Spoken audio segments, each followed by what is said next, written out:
Something has been thrown into the water. It does not float, and it does not sink completely. It hangs there just below the surface, where the light cannot reach it, and where in time it will become part of the bottom. No one sees it happen. The pond is wide enough and deep enough that a single act of carelessness disappears into it without consequence. The water keeps moving the way water moves when nothing has changed. A small ripple, a long silence, and then nothing at all. This is the beginning, not of a neighborhood, not of a city, of something slower and far more patient. The pond has no name yet that anyone will remember. The Dutch will call it Kolch, a small body of water, and the English will mishear them and call it the Collect, and that name will stay long after the water is gone. But all of that is centuries ahead. For now, in the years before any of those names matter, the pond is simply the deepest fresh water on the lower part of the island. 60 feet down at its center, 48 acres across, fed from below by a spring that no one has ever seen, and that no one has ever needed to see. To the northeast, a hill rises above it. The tallest point on the lower island, more than 100 feet of earth and rock and old forest, looking down at the water as if guarding it. To the west, another smaller rise, named for the chalk-colored shells that the people who lived here piled into long, low mounds along the shore. Oysters, mostly, eaten over generations, stacked into the ground until the ground itself remembered them. Those people were the Munsee, the northernmost branch of the Lenape, and they had a settlement on the southwestern shore that they called Werpos. They came to the water for fish, and for what the water gave when it was clean, which it was. 2 streams ran out of it. One went west, through a salt marsh, until it reached the river the Lenape did not yet call the Hudson. The other ran east, slowly, toward the river that would later be called the East. Both streams kept the pond moving. Moving water, in those years, was the same as living water. It is possible, though no one can say for certain, that some of the people from Werpos were the same people who, in 1626, would meet the Dutch and agree to something neither side fully understood. A sale, an exchange, a piece of paper that meant one thing in one language and something else entirely in another. What is certain is that after that meeting, the Dutch settled at the southern tip of the island, and the people of Werpos continued to live by the water for some time longer until they did not. The pond did not change. Not at first. Whoever drank from it, drank from it. Whoever fished it, fished it. In the summer, families from the small Dutch settlement walked north to picnic on the grass beside the water, and in the winter, when the surface froze hard enough, they skated on it. A pond is generous in that way. It does not ask who is using it. By the early 1700s, the English had taken the colony from the Dutch and renamed it after a duke, and the city was beginning to push north. Slowly at first. A house here, a road there, a boundary line drawn for the convenience of the night watch in 1731 that used the pond as a landmark, because the pond was still the kind of thing one used as a landmark. Permanent. Reliable. Not yet a problem. In 1734, the Colonial Assembly passed a small law. A modest law. It forbade the use of nets in the pond. The fish, which had once been so plentiful that nets were not needed, were now plentiful enough to be worth protecting from nets. The law was not about cruelty. It was about preservation. Someone, somewhere, had begun to notice that what felt endless was not. That noticing is the first small crack in the surface of this story. But it is only that. A crack. The pond is still beautiful. The water is still drinkable. The hill to the northeast still stands at its full height. The streams still run east and west. And then, almost without anyone marking the moment, the shore begins to fill with other things. Small workshops. Brewers looking for fresh water for their trade. Tanners looking for water to soak hides. Slaughterhouses looking for water to wash blood from a floor. Potters working with clay. All of them came for what the water could give them. None of them, in the beginning, thought of what they would give back. What they gave back was small at first. A bucket of waste, tipped at the end of a day. Hide water, soaked through with lime and tannin, and the smell of dead skin, drained into the soil along the bank. Animal blood, washed off a floor and into the nearest channel. Each one, by itself, was nothing. Each one disappeared into the water, the way that first thrown thing had disappeared, centuries earlier. The pond was deep. The pond was wide. The pond had been there forever. What harm could a bucket do? This is how things end. Not in a single day, and not because of a single act. They end because someone calculates correctly that one bucket cannot possibly matter. And then the next person, looking at the same water, makes the same calculation. And the next. And the one after that. By the middle of the 18th century, the people who came to the pond to picnic were beginning to choose other places. The water had a film on it now, in certain weathers. A skin, a faint color where there had been no color before. No one named it out loud. No one wrote a report. They simply walked further north to find a place that had not yet been used. The pond stayed where it was. It could not walk anywhere. It received what it received, and it tried, in the slow way that bodies of water try, to keep moving the things inside it out through its two streams. But the streams by then were carrying more than they had been built to carry. The marsh to the west was beginning to thicken. The eastern channel was beginning to slow. And below the surface, in the parts of the water no one ever looked at, things were settling. Layer by layer. Year by year. A bottom that had once been clean stone and silt was becoming something else. Something that, in the right light, would have looked black. The hill to the northeast still stood. Bayard's Mount, the colonists were calling it now, after the family that owned the slaughterhouse on the slope. 110 feet of earth, the highest point in the lower city, looking down at a body of water that was no longer quite what it had been. The hill did not know yet that it would be leveled. The pond did not know yet that it would be filled with what was left of the hill. The two of them, in those quiet decades, were already condemned to each other.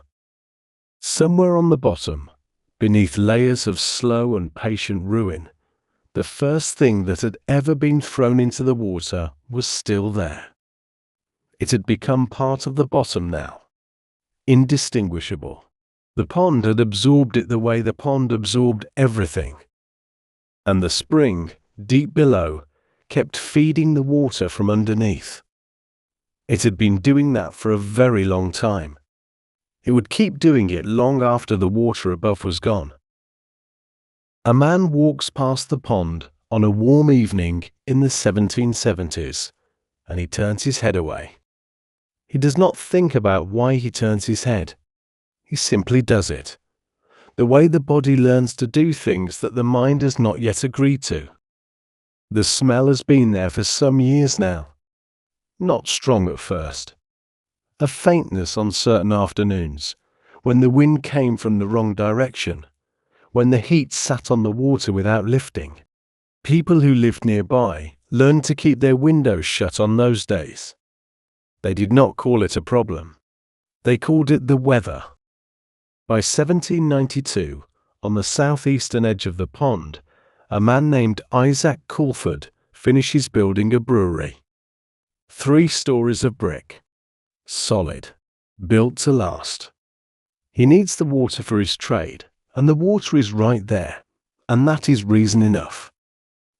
He does not know that the building he has just raised will outlive him by 40 years, will outlive his son by 20, will eventually be called the Old Brewery, and will become, in time, the most feared address in the country. But none of that is visible yet. What is visible is a brewery beside a pond, with the smell of malt drifting from the chimney and mixing, in certain weathers, with something else. Around him, the shore is already crowded. The slaughterhouse on Mulberry Street has been there long enough that the street itself has earned a nickname. They call it Slaughterhouse Street. Bayard's family runs it, the same family the hill is named after, and the wash from its floor has been running into the pond for as long as anyone can remember. On the southeastern shore, the tanneries. Lime pits, hide pits, the sour chemistry of turning skin into leather, all of it draining down. On the south-southwestern slope, 2 German potters, Johann Krolus and Johann Remy, work the clay on what people are calling Pot Baker's Hill. None of them are doing anything new. They are doing what their trades have always done, in the places their trades have always done it, beside water. The difference is that there are more of them now, and the pond is the same size it has always been. The fish are mostly gone. The 1734 law against nets, which had once felt like caution, now feels like a joke that no one has bothered to repeal. There is nothing left to net. The skating, in the winters, has become a thing the older people remember and the younger ones do not quite believe. The picnics, in the summers, have moved north, to fields that are still clean. What remains on most days is the smell. Sweet at the edges from the malt and the brewing. Sour underneath from the tanneries. And below both of those, when the wind dropped and the heat held, something deeper. A bottom of the water smell. A smell of things that had been settling there for too long. By 1800, the city's population has doubled in a single decade, from 33,000 to 61,000, and the new arrivals have to live somewhere. They do not generally choose to live by the pond. The people who have money are pushing north into newer streets with cleaner air. The pond by then has been described in writing, by people who were not given to exaggeration, as a very sink and common sewer. Those are the words they used. Sink. Sewer. The same body of water that less than 100 years earlier had supplied drinking water to the city. The change had not happened in a single decade, or even in 2. It had happened in 100 small decisions, none of them remarkable, all of them defensible at the time they were made. 1 bucket. 1 drain. 1 trade, taking what it needed and leaving what it left. A pond, in the end, is just a memory of every choice ever made beside it. The city now begins to talk, in its committees and its newspapers, about what to do. Some propose dredging. Some propose a canal. Some, more practical and more tired, propose simply burying the whole thing. The conversation drags on, the way conversations about uncomfortable problems drag on, while the smell continues to drift over the surrounding streets.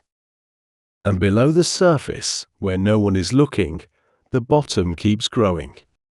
Layer over layer. Hide water and lime, blood and bone meal. Brewing waste. Pottery slip.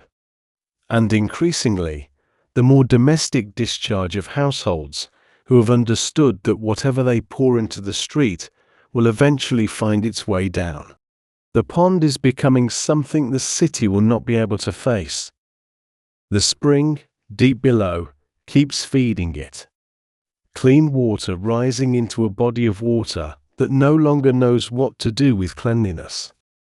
The new arrives. The old does not leave. The two mix until even the spring's water tastes of what it has joined. By the turn of the century, the insects have become a problem of their own.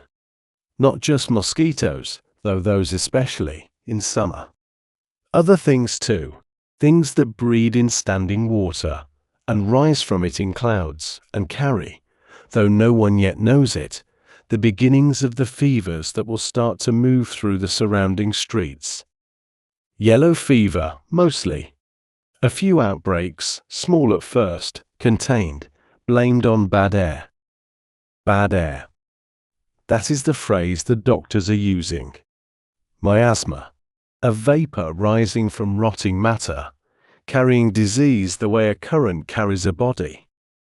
They are wrong about the mechanism, but they are not wrong that something is rising from the pond. Something is. They simply cannot see it.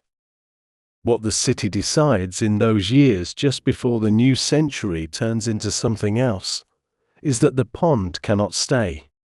Not as it is. Not where it is. The smell is one reason. The disease is another. But the deepest reason, the one that nobody quite says out loud, is that the pond has become an embarrassment. A reminder, sitting in the middle of a growing city, of what the city has been doing to itself for 100 years. Better to bury it. Better not to look. Somewhere in those last years, before the first shovel of fill is thrown, someone walks past the pond on a warm evening and turns his head away. He does not think about why. The body has learned. A man stands on the bank of the pond in the year 1800, with a roll of paper under his arm, and he is trying to convince the city not to do what the city has already, in its quietest rooms, decided to do. His name is Pierre Charles L'Enfant. He is French, and he is famous, in a small way, for having drawn the plan of the new federal capital to the south, the city that will be called Washington. He is a man who believes that cities should be designed, not allowed. That a body of water in the middle of a growing town is not a problem to be solved. It is a center to be built around. He has come to New York with a proposal. Clean the pond. Dredge the bottom. Restore the streams. Let the spring do what the spring has always done, and surround the water with a park, with walking paths, with a kind of public space that a great city will eventually need and not be able to make for itself. The houses will rise around the park, instead of the park being squeezed between houses that have already gone up without it. He has drawn it out. He has the paper with him. The committee listens. The committee thanks him. The committee declines. There is no record anywhere of who exactly said no, or in what room, or with what particular reasoning. Decisions of that kind rarely have an author. They simply happen in pieces, between meetings, in margins. By the time anyone notices, the answer has already settled. The pond will not be a park. The pond will be a thing to get rid of. L'Enfant rolls up his paper and walks away. He will die a few years later, in poverty, in Maryland, having never been paid for most of the work he did. His plan for the pond will be remembered by historians occasionally as one of those small refusals that change a city. A different decision, that day, and everything that follows would be a different story. Different streets, different buildings, different people, a different name where the name 5 Points will eventually go. But the decision is made.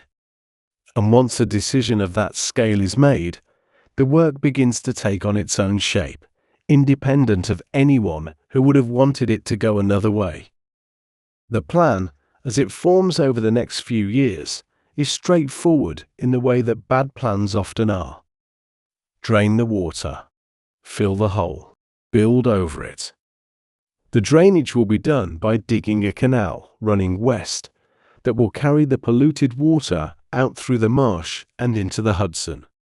The fill will be earth mostly, taken from the hill to the northeast. Bayard's Mount, 110 feet of it.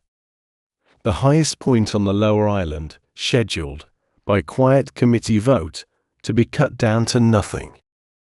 What no one in the room is asking, in those discussions, is what is at the bottom of the pond. A century of waste. Hide water, lime, animal blood, brewing residue, pottery slip, dead things, large and small, that have settled and stayed. A layer of organic matter so deep in some places that it no longer remembers being separate things. No one is proposing to remove that. Removing it would cost money. It would take time. It would require admitting that what is down there is something that needs removing. The plan is to cover it. Just cover it. Pour the hill on top, level the surface, and let the streets go up.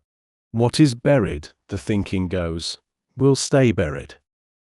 Buildings can be built on anything, given a foundation, given enough fill, given enough confidence. This is the assumption that will, in time, fail.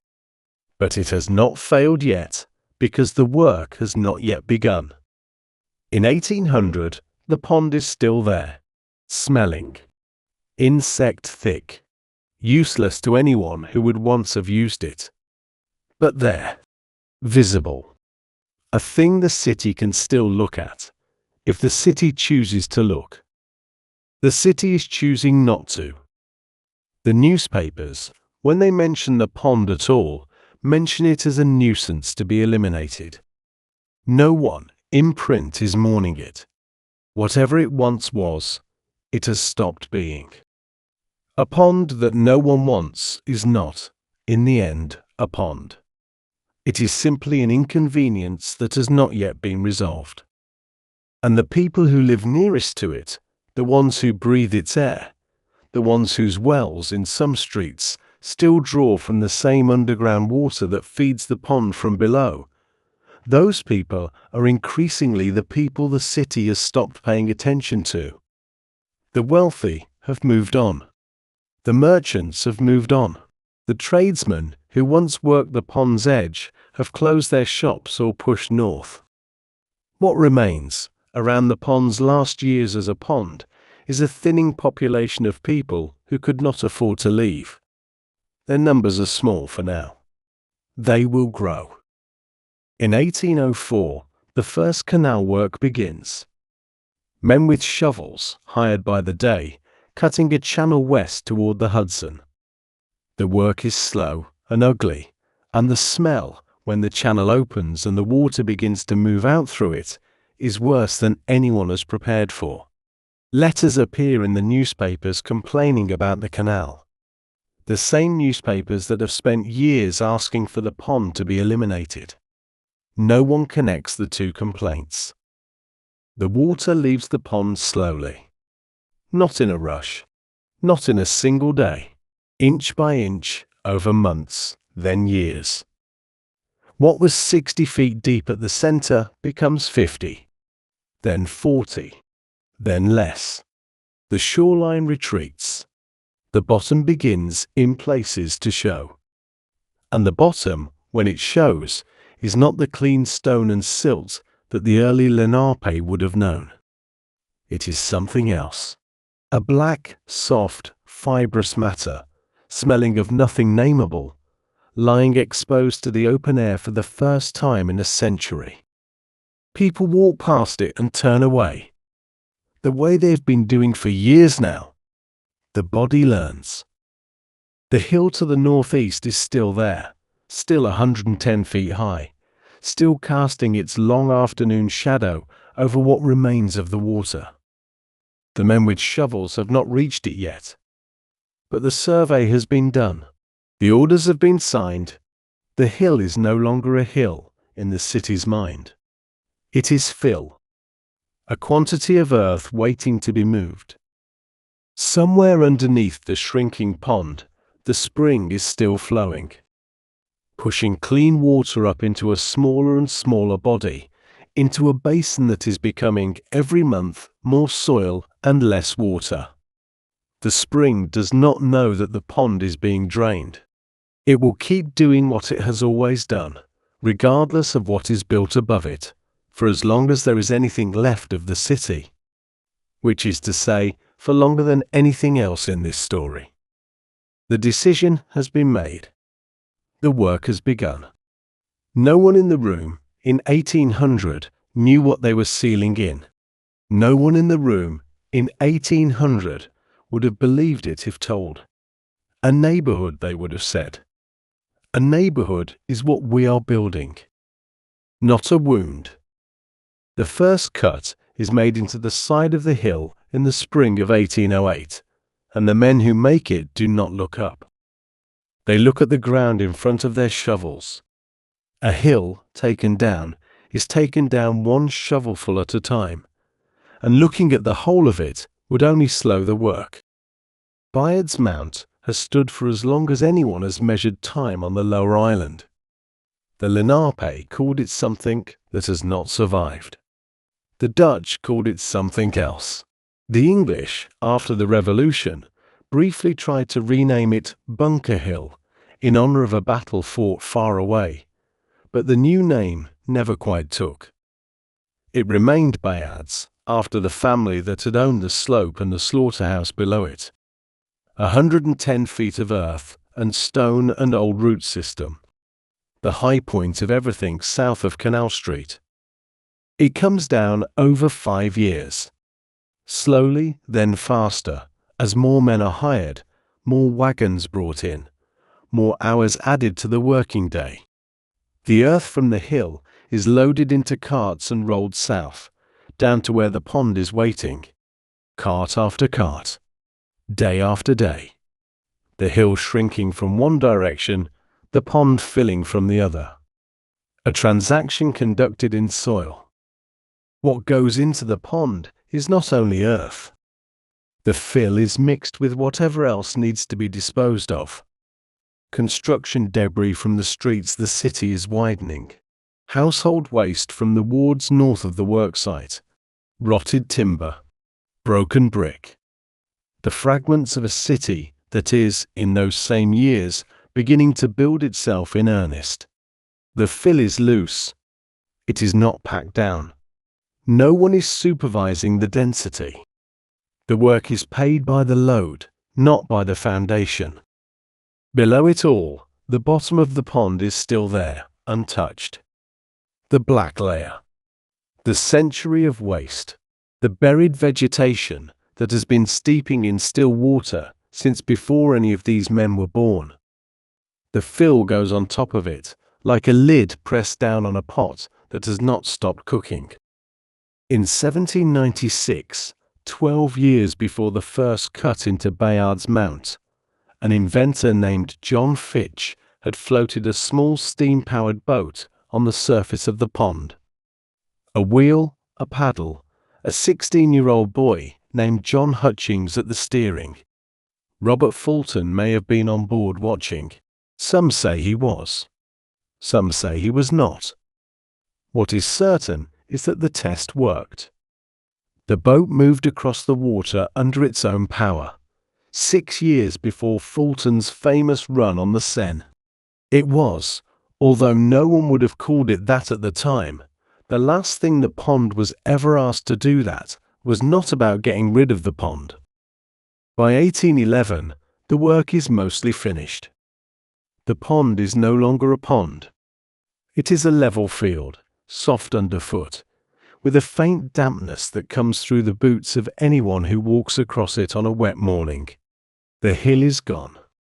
Bayard's Mount, the highest point in the lower city, is now a memory held by the older residents and forgotten by everyone else.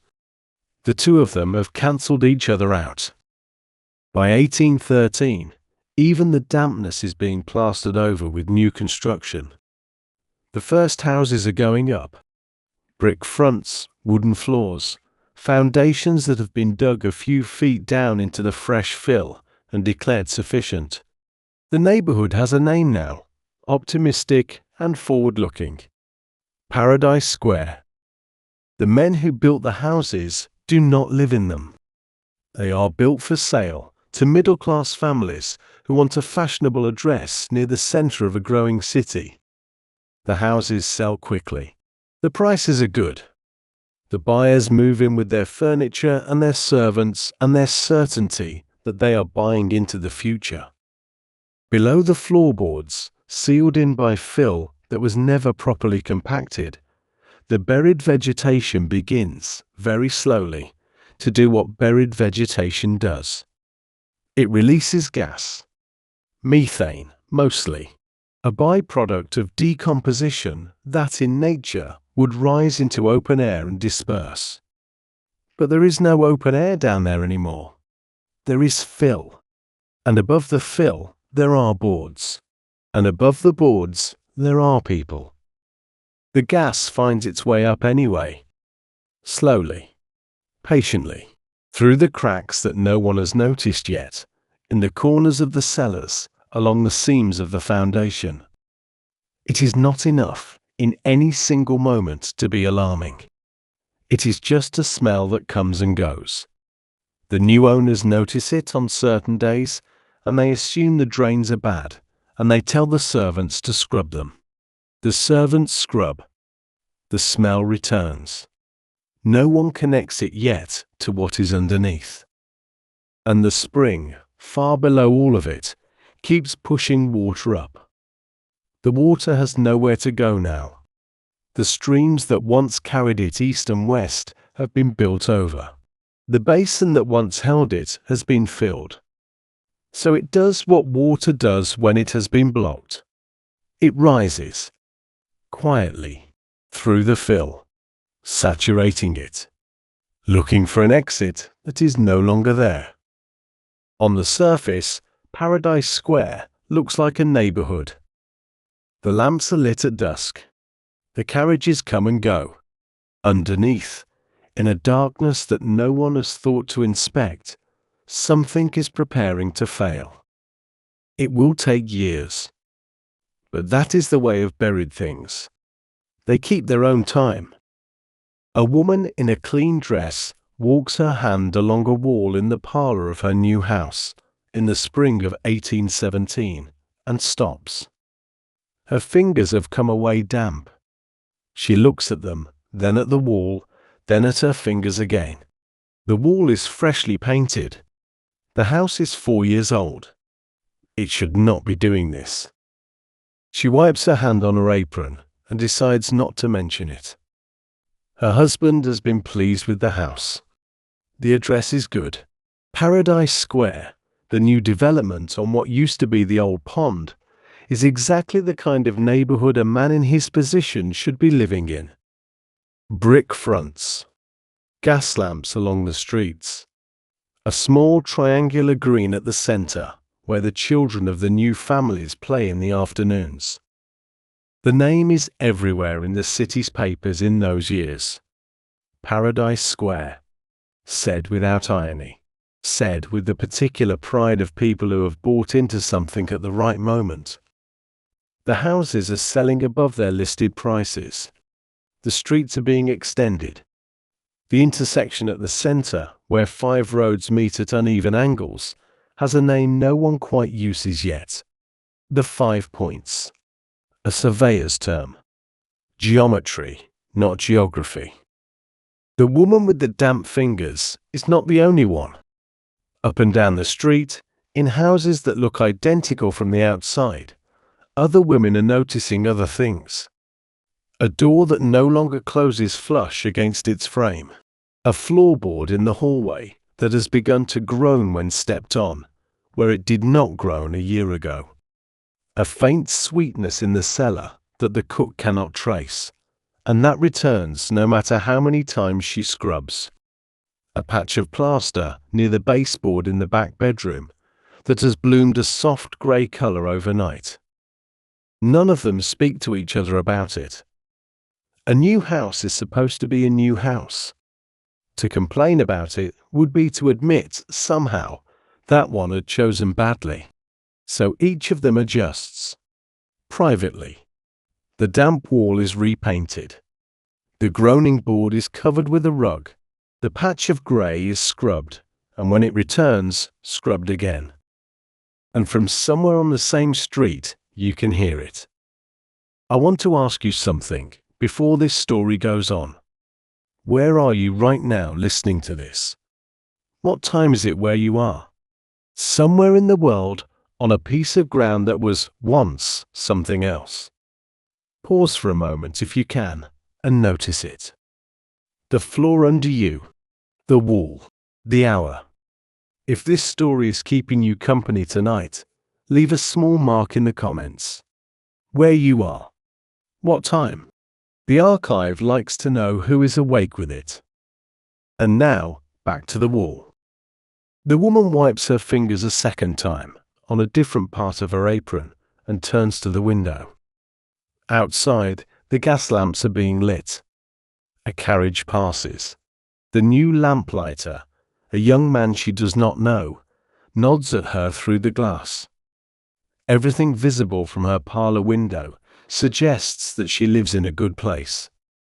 The damp on her fingers suggests something else, but she has already decided not to know what.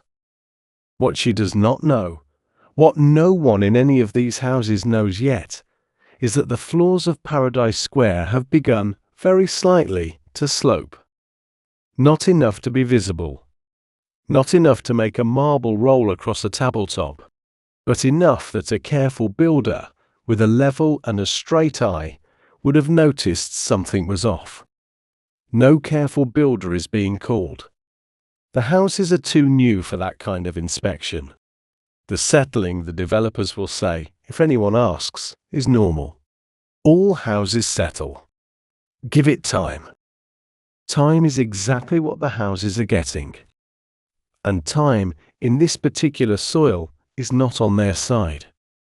The fill underneath them is decomposing in slow motion, releasing gas, losing volume, compacting unevenly because it was never compacted at all.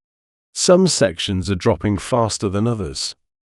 A house that sits across two such sections will eventually find that one of its corners is no longer at the same height as the other three.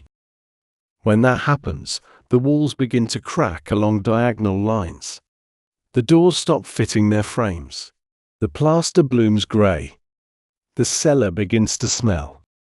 None of this has happened yet, in the spring of 1817. It is happening, but it has not yet declared itself. The woman in the parlor wipes her fingers and turns back to her afternoon. The carriage outside continues down the street. The lamplighter moves to the next post. Paradise Square goes on being Paradise Square.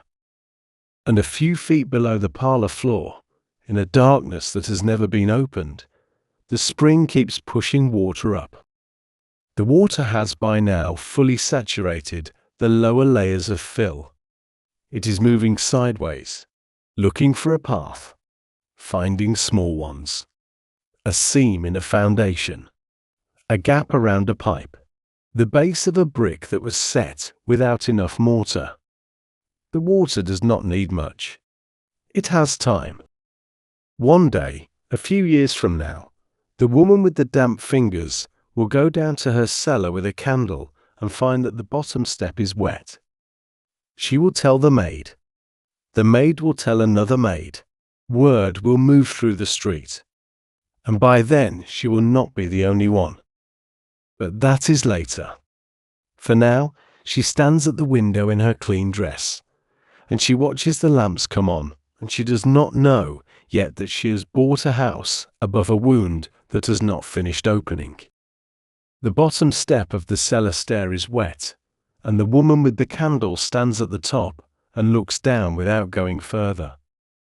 The candle does not reach the bottom. What it shows her is the wood of the step, dark where it should not be dark, and the faint shine of standing water on the floor below it.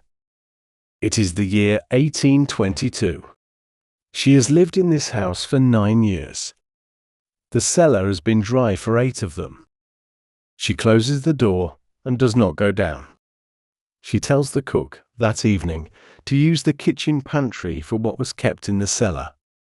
The cook does not ask why. By 1822, on Paradise Square, no one is asking why about the cellars. Up and down the street, the same conversation is being had in different houses, by different servants, with different words. The cellar is wet. The cellar smells. The cellar is being closed. The pantries are being moved upward. The roots and the salt pork and the winter potatoes are being kept in cupboards on the ground floor, where the floor is dry, where the floor is still dry, where the floor has not yet begun to do what the cellar has already done. The decade has not been kind to Paradise Square. The first complaints, the small ones, the damp fingers and the groaning boards, have grown into something more difficult to ignore. Walls have cracked along diagonal lines. Doors have been planed down by carpenters, then planed down again, then replaced. Floors that were level in 1815 are no longer level in 1822. A marble, set down on certain tabletops, will roll. And there is the smell. Not in the cellar only, anymore. In the front rooms on hot days. In the back bedrooms when the wind drops. A sweetness underneath everything else, the way a body smells when it has been ill for a long time. The doctors who are called in cannot find a cause.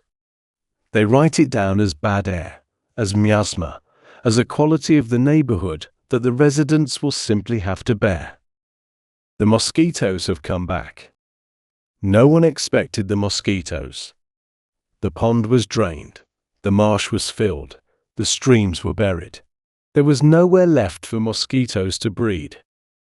And yet they have returned, in numbers that the older residents remember from the worst summers of the old pond. They come up from somewhere. The cellars, probably. The standing water that has begun to pool in the lowest rooms of the lowest houses. They breed in the dark, and they rise into the parlors at dusk, and they bite the wrists of the women who sit by the gas lamps trying to read. It is too much. Slowly, family by family, the people who can afford to leave begin to leave. The first to go are the wealthiest. They have houses to move to. They have addresses further north, in streets that have not been built on top of anything. They sell their Paradise Square houses at a loss, or they do not sell them at all and simply lock the doors behind them. A few houses, by 1823, stand empty for weeks at a time. The empty houses do not stay empty. Someone always needs a roof. The first new tenants are families who could not have afforded the original asking prices, but who can afford the reduced ones. Tradesmen who have been priced out of better neighborhoods. Widows with small inheritances. Clerks. The kind of people who, 10 years earlier, would have lived 2 streets over and walked past Paradise Square admiring it. Now they live in it. And the people they replaced are watching it from a distance, telling their friends that the area has changed. The area has changed. But it has not changed in the way the departing residents think. It is not the new tenants who have ruined the houses. The houses were ruining themselves long before the new tenants arrived. The fill below the foundations is still settling.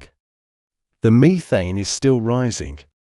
The water is still finding new seams to climb through. Whoever lives above all of that will face the same wet stare, the same cracked wall, the same sweet smell on the warm afternoons. The geography does not care who pays the rent. By the middle of the 1820s, the first Irish families begin to arrive at the docks. Not yet the great wave that will come 2 decades later when the famine starts. A trickle for now. A few hundred a year, then a few thousand. They arrive with very little. They need rooms they can afford. The rooms they can afford are in the streets where the rents have already fallen. Paradise Square is one of those streets. It is increasingly one of the only streets.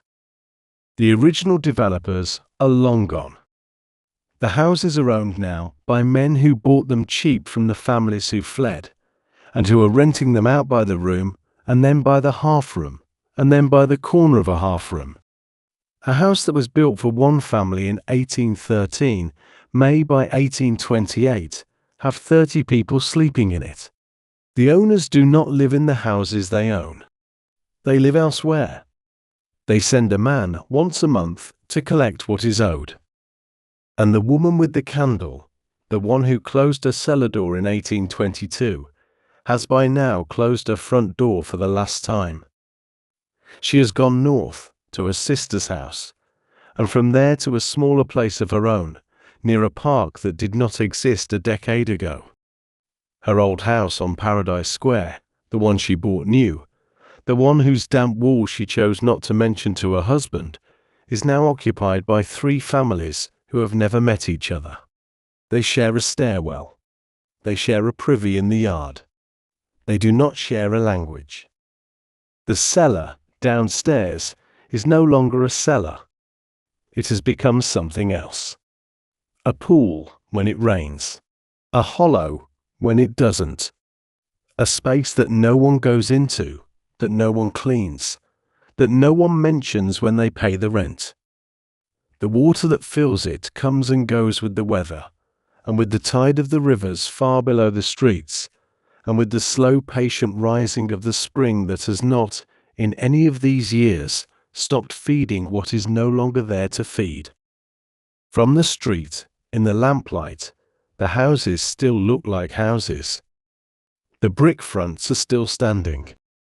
The windows are still in their frames. A passerby in 1828, walking through Paradise Square at dusk, might not see at first what has happened. But the lamplighter knows. He has been lighting these lamps for 15 years now. He remembers when the women came to the windows to nod at him. No one nods at him anymore. The faces at the windows, when there are faces, are different faces, and they are looking past him at something further down the street that he cannot see from where he stands. Further down the street, where the lamplighter cannot see, a man is paying for a room. The room is on the ground floor of a house that was, 15 years ago, the property of a single family. Now it holds 4. The man is one of the new tenants. He has just arrived from County Cork, by way of the docks at the southern tip of the island, and he has 14 shillings in his pocket and a child sleeping against his shoulder. The man who collects the rent does not ask his name. He counts the coins. He nods. He hands over a key that does not quite fit the lock anymore, because the door has shifted in its frame. He explains in a few short sentences that the privy is in the yard, that the water comes from the pump on the corner, and that the cellar is not to be used. He does not say why. The new tenant does not ask.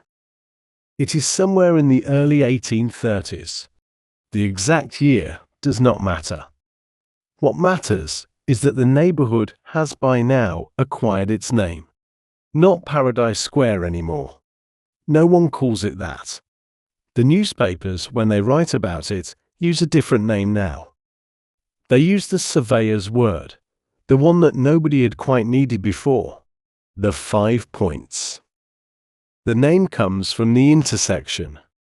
5 streets, meeting at uneven angles, forming a small triangular space at the center, with 5 corners pointing outward like the points of a clumsy star. Mulberry, Anthony, Cross, Orange, Little Water. Little Water is the smallest of the 5. A short street that runs only a block, named, by some forgotten clerk, after what used to flow there before the streets did. The name is the only thing the old pond left above ground. The new tenant takes the key and finds the room. It is one room, 8 feet by 10. A window that faces a brick wall 3 feet away. A floor that slopes very slightly toward the back corner, where a brown stain runs from the baseboard down to where the wall meets the boards. He puts the child down on the floor because there is no bed. He goes back to the door and looks at it. The door is not square in its frame. The latch does not catch. He will need to find a wedge. This is the room. This is what 14 shillings buys in the year of his arrival in the city he has crossed an ocean to reach. He had been told on the boat that the streets in America were paved with possibility. He has not yet seen a paved street. The street outside his door is mud, churned and refrozen and churned again, with a shallow channel of grey water running down its centre towards something he cannot identify. The water has a smell. He has noticed the smell since he stepped off the boat. He has assumed until now that it is the smell of the city. He will learn slowly that it is the smell of this neighborhood specifically. By the time he learns it, he will not be able to leave. Not because anyone is keeping him there. Because the rooms in the better neighborhoods cost 3 times what he is paying, and he is already paying more than he can afford. The rooms in the 5 Points are the only rooms he can have. The rooms in the 5 Points are the only rooms most of the new arrivals from his country can have. And so the neighborhood, which had been emptying out a few years before, begins to fill up again. Faster this time, with more people in each room. The owners of the houses do not mind. The houses by now are barely houses anymore. They are subdivided spaces, partitioned with thin walls, rented out by the corner, by the cot, by the hour.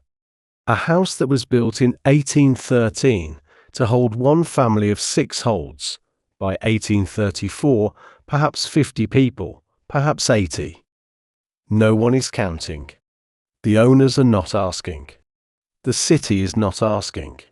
The people who live there are not telling. And underneath all of them, the cellars are filling. Not just with water anymore. With waste.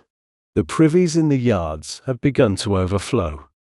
The pumps on the corners draw from wells that go down into the same saturated fill that the cellars sit in.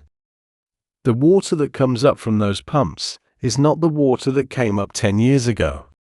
No one tests it. No one knows yet how to test it. The people who drink it because they have nothing else to drink. The new tenant goes to the pump on the corner that evening with a tin pail and brings the water back to the room. He boils a little of it on the small iron stove that the previous tenant left behind, and he gives it to the child. The child drinks, sleeps.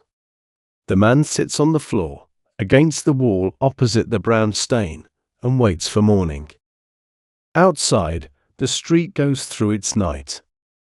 Voices, footsteps, something dropped, something broken, something laughed at. A woman calling far off in a language he does not know. A horse somewhere refusing to move. The 5 Points at night does not sleep. It rests in shifts, half of it awake while the other half lies down. Then the halves trade places, and the noise never quite stops. The man sits with his back against the wall, and the wall is cool. And the cool is not the cool of plaster, but of damp. And the damp is rising slowly through his shirt, and he understands, without knowing the geology of what is below him, that he has come to a place where the ground itself is wrong. He does not have the word for it. He does not need the word for it. He accepts.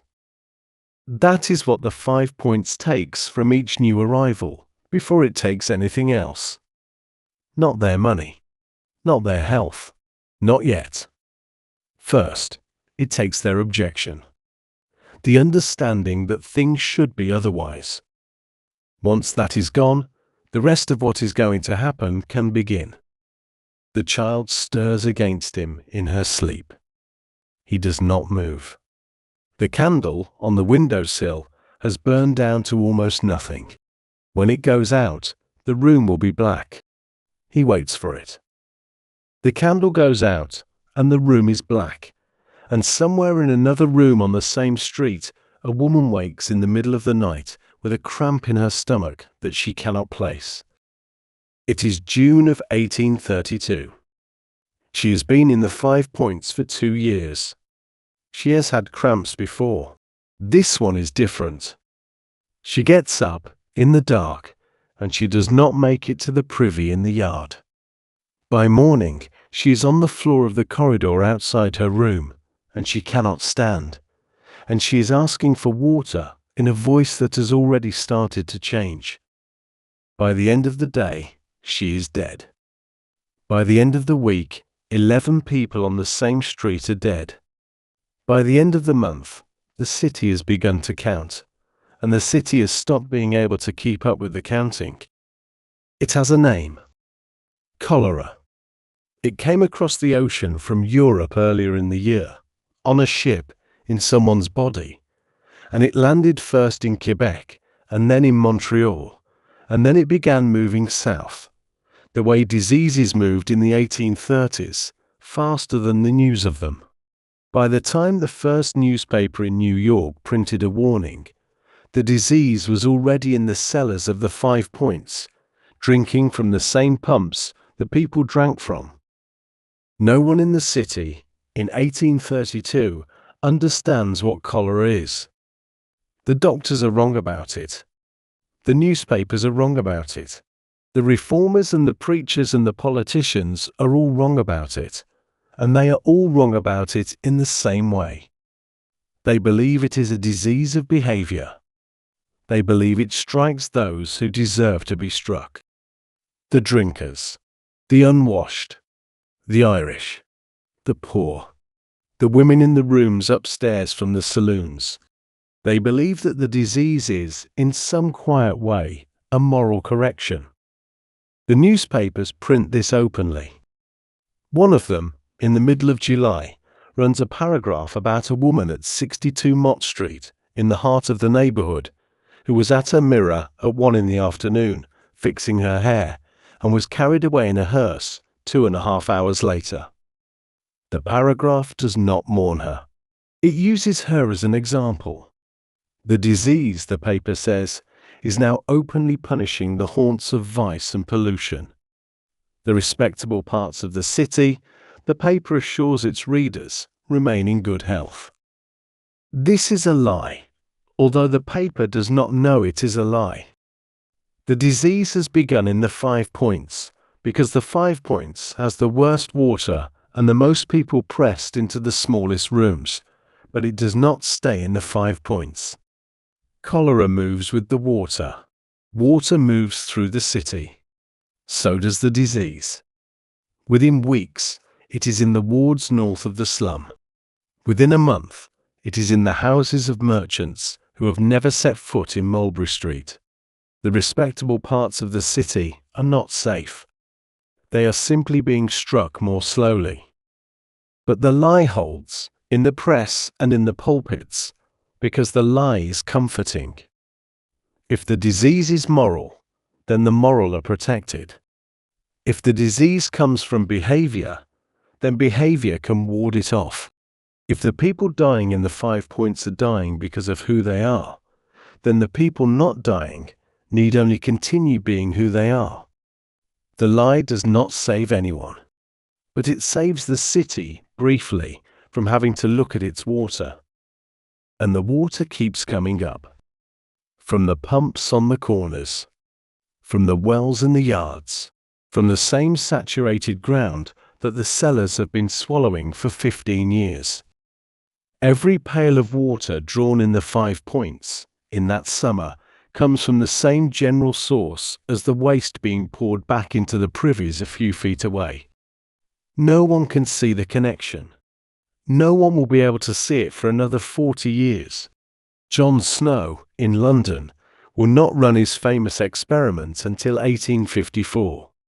Robert Koch will not isolate the bacillus until 1884. In 1832, the bacterium that is killing the woman at 62 Mott Street is, to the best minds of the city, an act of God. What the doctors do when they are called is what doctors of the period do. They bleed. They purge. They give opium. They prescribe astringents made of lead. They take a patient who is dying of dehydration, and they speed the dehydration along. A few doctors here and there suspect that the answer might lie in giving fluids back, in salt and water, in something simple. Their suspicions are not believed. Their patients die like the others, but more slowly. The 5 Points in those weeks becomes a place of carts. Men hired by the day move through the streets, knocking on doors, asking if anyone inside has died. When the answer is yes, the body is brought out and loaded onto the cart, and the cart goes north, to the burial grounds beyond the developed city. The carts come back empty, ready for the next round. Some streets get a cart twice a day. Some get one every few hours. The new tenant from County Cork, the man with the child, watches a cart pass below his window one afternoon and counts. 3 bodies on this trip. A small one in the middle. He turns away from the window and looks at his own child, asleep on a folded coat in the corner, and he does not let himself think the thought that has just begun to form. He tells himself the child is fine. The child has not had the cramp. The child has had only a little of the water. He boiled it. He always boils it. By the autumn, the worst is over. The disease moves on. The way diseases of that period move on, leaving the city without explanation, taking its reasons with it. The official count, when the city finally manages to compile one, runs to thousands. The unofficial count, the one that includes the people in the 5 Points whose deaths were not properly recorded, runs much higher. No one will ever know exactly. Some streets lose 1/3 of their tenants. A few rooms lose everyone in them. The city, by November, has begun to call the epidemic over. The newspapers have stopped printing daily death counts. The carts are no longer running. The pumps are still in their places, on the corners, drawing the same water they drew in June. No one has changed the pumps. No one has thought to. The lesson, if there was one, has not been learnt, because the lesson would require admitting where the disease came from, and the city is not yet able to admit that. The man from County Cork goes to the pump on the corner in the first cold week of December and fills his pail. The water, when it comes up, is the same water. He carries it home. He boils it. He gives it to the child. The child drinks, sleeps. Below the street, the spring keeps pushing. It will be back. The city does not know yet, in 1832, that the disease will come a second time. But the water does. The water has been waiting. A street, in a properly planned city, goes in a straight line. It begins at one corner and ends at another, and between those 2 points, it does what streets are designed to do, which is to cover ground efficiently. Mulberry Street in the 5 Points does not do this. Mulberry Street bends. The bend is not large. It is the kind of curve a person walking it might not notice the first time. The street comes up from the south more or less straight, and then, just past the heart of the neighborhood, it leans to the east, swings through a soft and northward arc, and rejoins its original direction a little further on. A bend in the road. Common enough in any old city. But this bend is not common. This bend exists for a reason that no one walking the street in 1835 could have given. The reason is older than the street, older than any of the buildings on it, older than the neighborhood itself. The reason is that when Mulberry Street was first laid out in the 18th century, the surveyor who drew it could not draw it straight. A pond was in the way. A wetland was in the way. The ground, where the pencil wanted to go, would not hold a road. So the surveyor curved his line around the obstacle. A small, polite curve, just enough to avoid the water. The pond is gone now. The wetland is gone. The water's been buried for over 20 years. But the bend remains. It remains because once a street has been built, it is very hard to unbuild. Houses go up along its edges. Property lines are drawn along its frontage. Deeds are filed. A bend in a road, given enough time, becomes legal. And so, in 1835, a Mulberry Street that no longer needs to bend continues to bend around an absence. The houses on the inside of the curve are crowded against each other at strange angles, because their lots were drawn to fit a shape that no longer makes sense. The alleys behind them are narrow and irregular, with passageways that turn back on themselves, with dead ends that lead to small interior courtyards no outside eye ever sees. The bend has produced a geography of hidden places, a neighborhood within a neighborhood, its own quiet weather. People will start to call this stretch the bend. Just the bend. Spoken with a small downward inflection, the way one names a thing one does not wish to name fully.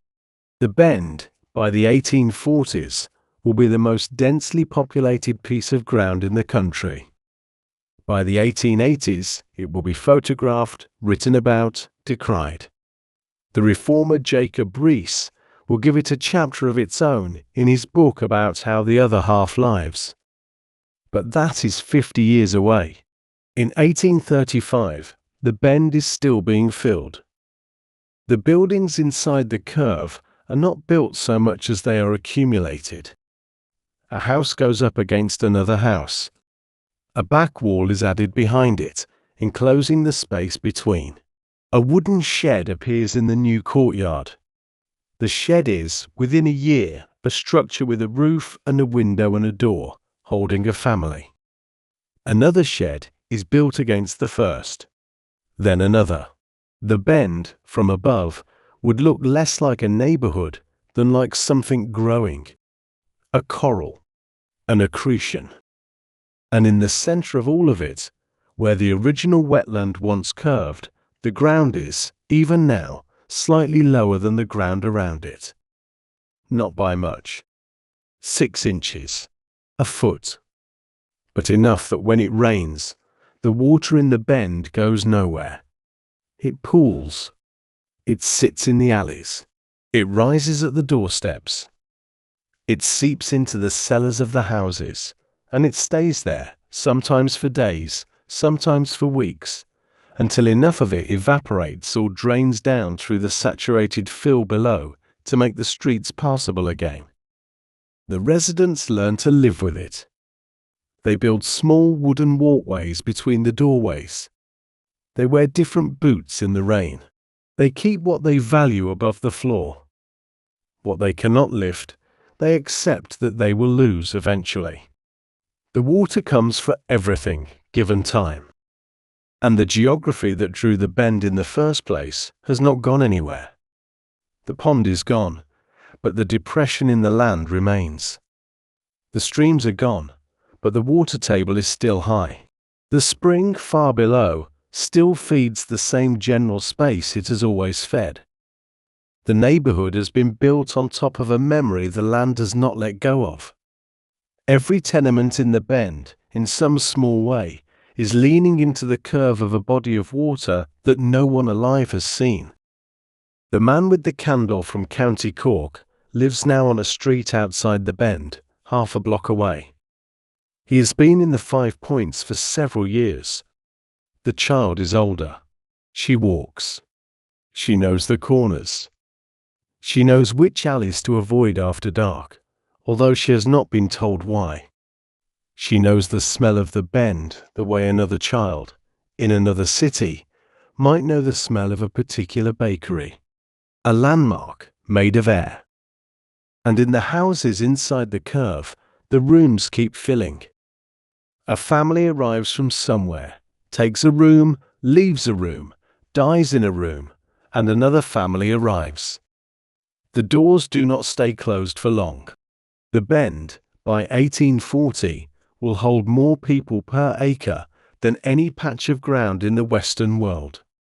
Most of them will be Irish. Most of them will be Catholic. Most of them will have arrived with nothing and will continue for years to have nothing. The Bend is where they go, because the Bend is what is left.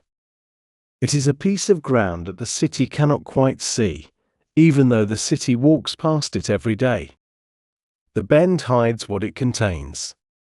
A straight street would not. A straight street would let the eye travel from one end to the other, and the eye would see what was happening in the middle. The Bend interrupts the eye. It puts a small, polite curve between the city and what the city has produced. Whatever is in the center of the Bend, the city does not have to look at unless the city walks in. The city, mostly, does not walk in. The water stays where it has always stayed. Below the alleys. Below the rooms. Pushing up when it rains. Settling back when it does not. The street keeps its curve. The land keeps its memory. And further down the same street, on the corner of Cross and Little Water, a building that used to be a brewery is beginning, in those same years, to become something else. The building on the corner of Cross and Little Water has been standing for 45 years, and in the spring of 1837, the man who owns it goes bankrupt. The bankruptcy is not personal. It is national. A panic has taken hold of the country in the early months of the year. The kind of panic that begins in banks and ends in buildings. Credit collapses. Loans are called in head. Businesses that were running on the assumption that the next year would look like the last year discover that the next year will not. The brewery on Cross Street, run for some years now by men whose names will not survive, is one of those businesses. The doors close. The vats are sold. The smell of malt, which has hung over the corner since 1792, lifts and does not return. The building does not come down. A building like that, 3 stories of solid brick, does not come down on its own. Someone would have to pay to take it down, and no one has reason to. So it stays empty for a few months. Then, quietly, not empty anymore. The first to move in are the people who had nowhere else to be. A few families, sleeping in what used to be the brewing room, on the stone floor where the vats had stood. A man on his own in the office at the front. 2 women in the loading bay, with a curtain hung between them and the door. No one has rented them the space. No one has asked them to leave. The owner is in another state, dealing with other losses. The building, for a season, belongs to whoever is inside it. By the autumn, someone has noticed. Not the original owner. A man who has bought the building cheap at auction with the intention of doing exactly what is now being done. He does not evict the people who are already there. He charges them rent. A small amount at first, then a little more. He puts up walls inside the brewing room to make smaller rooms. He puts up walls inside those rooms to make smaller ones. He partitions the loading bay. He partitions the office. He partitions the partitions. By the end of 1838, the building holds 75 people. By 1840, it holds 200. By the middle of the decade, the count is harder to fix, because the count keeps moving, but the number that gets repeated in the years to come is 1,000. 1,000 people in a building meant for vats. The number is probably exaggerated, but it is exaggerated in the way that all numbers about that building are exaggerated. Upward. Because the truth, whatever the truth was already past the point of being believed. The building has a name now. The Old Brewery. Not affectionate. The way one names a thing, one has not figured out how to fully name. The Old Brewery is what people call the building when they want to point at it without describing what is inside it. It is the most populous tenement in the country. It will be, before it is finished, the most feared address in the country. But for now, in 1840, it is simply the place at the corner of Cross and Little Water that everyone walks past quickly. Inside, the building has begun to grow its own internal geography.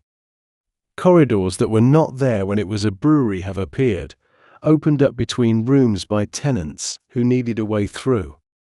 A staircase to the cellar that should not exist has been cut by someone at some point, and now leads down into a part of the building that no one in authority has ever entered. Along one wall, an alley 3 feet wide runs the length of the building, ending in a single large room where 75 people sleep. The room has a name given by the people who live in it, which the city will eventually learn and use in its newspapers. The Den of Thieves. On the opposite side, a parallel passage runs through the same darkness. It will get its own name in time. I want to stop here for a moment before this part goes any further. If you have come this far with the archive, you have come further than most. These stories take a long time to make, and they are made for the kind of listener who does not need everything explained to them. If you have ever wanted to mark that you are here, this is the part where it helps the most. A like, a comment, a quiet subscription. Not for anything loud. Just for the work to keep going, in the way it has been going. And now we go back to the building. The building is doing something that buildings are not supposed to do. It is becoming a settlement, a walled town inside a city, with its own paths and its own customs and its own internal economy. What happens inside the Old Brewery does not always reach the street. What enters the Old Brewery does not always leave. A man who walks in through the front door at midnight may, by the rules of the building, exit through the back wall, if he exits at all. The police, when they come in numbers. They do not come often. And the building, it must be said, is sinking. The same fill that has been failing under every house in the 5 Points for 25 years is failing under this one too. The cellar is wet. The wet has reached the ground floor in places. A patch of wall on the north side has bowed outward by the width of a finger, and a man can put his hand on it and feel the wall give. No one repairs the wall. The owner, whoever he is by now, does not visit. He sends a man once a month to collect what is owed, and the man does not stay long. Inside, the people who live in the Old Brewery know the building better than anyone outside it ever will. They know which beams are cracked. They know which sections of floor will not hold a heavy step. They know the room in the back of the second floor, where in summer the smell becomes so strong that the children who sleep there have to be moved. They know which corner of which cellar fills first when it rains. They know all of this, the way the lamplighter knew the gas lamps, by daily contact with something that is slowly going wrong.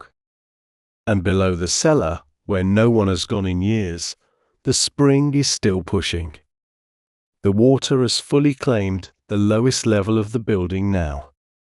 What used to be a storage floor is, by 1842, a black pool that no light reaches. The smell from it rises through the building in summer and settles in the upper rooms at night. The people in those rooms breathe it as they sleep. They have stopped noticing it. the body learns. The old brewery will stand for another 12 years. A great deal will happen inside it before it comes down. The newspapers, in the years to come, will write that a murder happens inside it every night. That is probably an exaggeration too.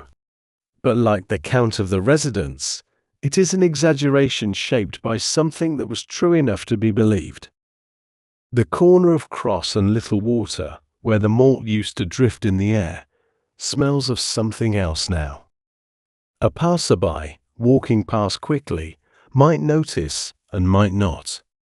The smell is not new. The smell is what the building has been turning into, slowly, since the doors of the brewery first closed 5 years before.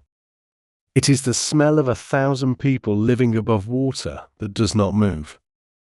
The lamps go on at dusk, the same as on every street in the 5 Points. The lamplighter, older now, lights them and moves on. He does not look up at the building. No one who has been on this street for any length of time looks up at the building. One looks past it. One walks. The alley on the south side of the building is 3 feet wide, and a man walking it has to turn his shoulders to pass another man coming the other way. There is no light in it. The buildings on either side are tall enough and close enough that the alley sits in shadow even at noon. A patch of sky far above runs the length of the passage like a thin grey ribbon. A person walking the alley keeps their eyes on the ground, because the ground is where the danger is. The walls do not move. The ground does. It ends at a door. The door has no number. It has no lock that anyone has used in years. Behind the door is a single room, low-ceilinged, with no windows that open to the outside.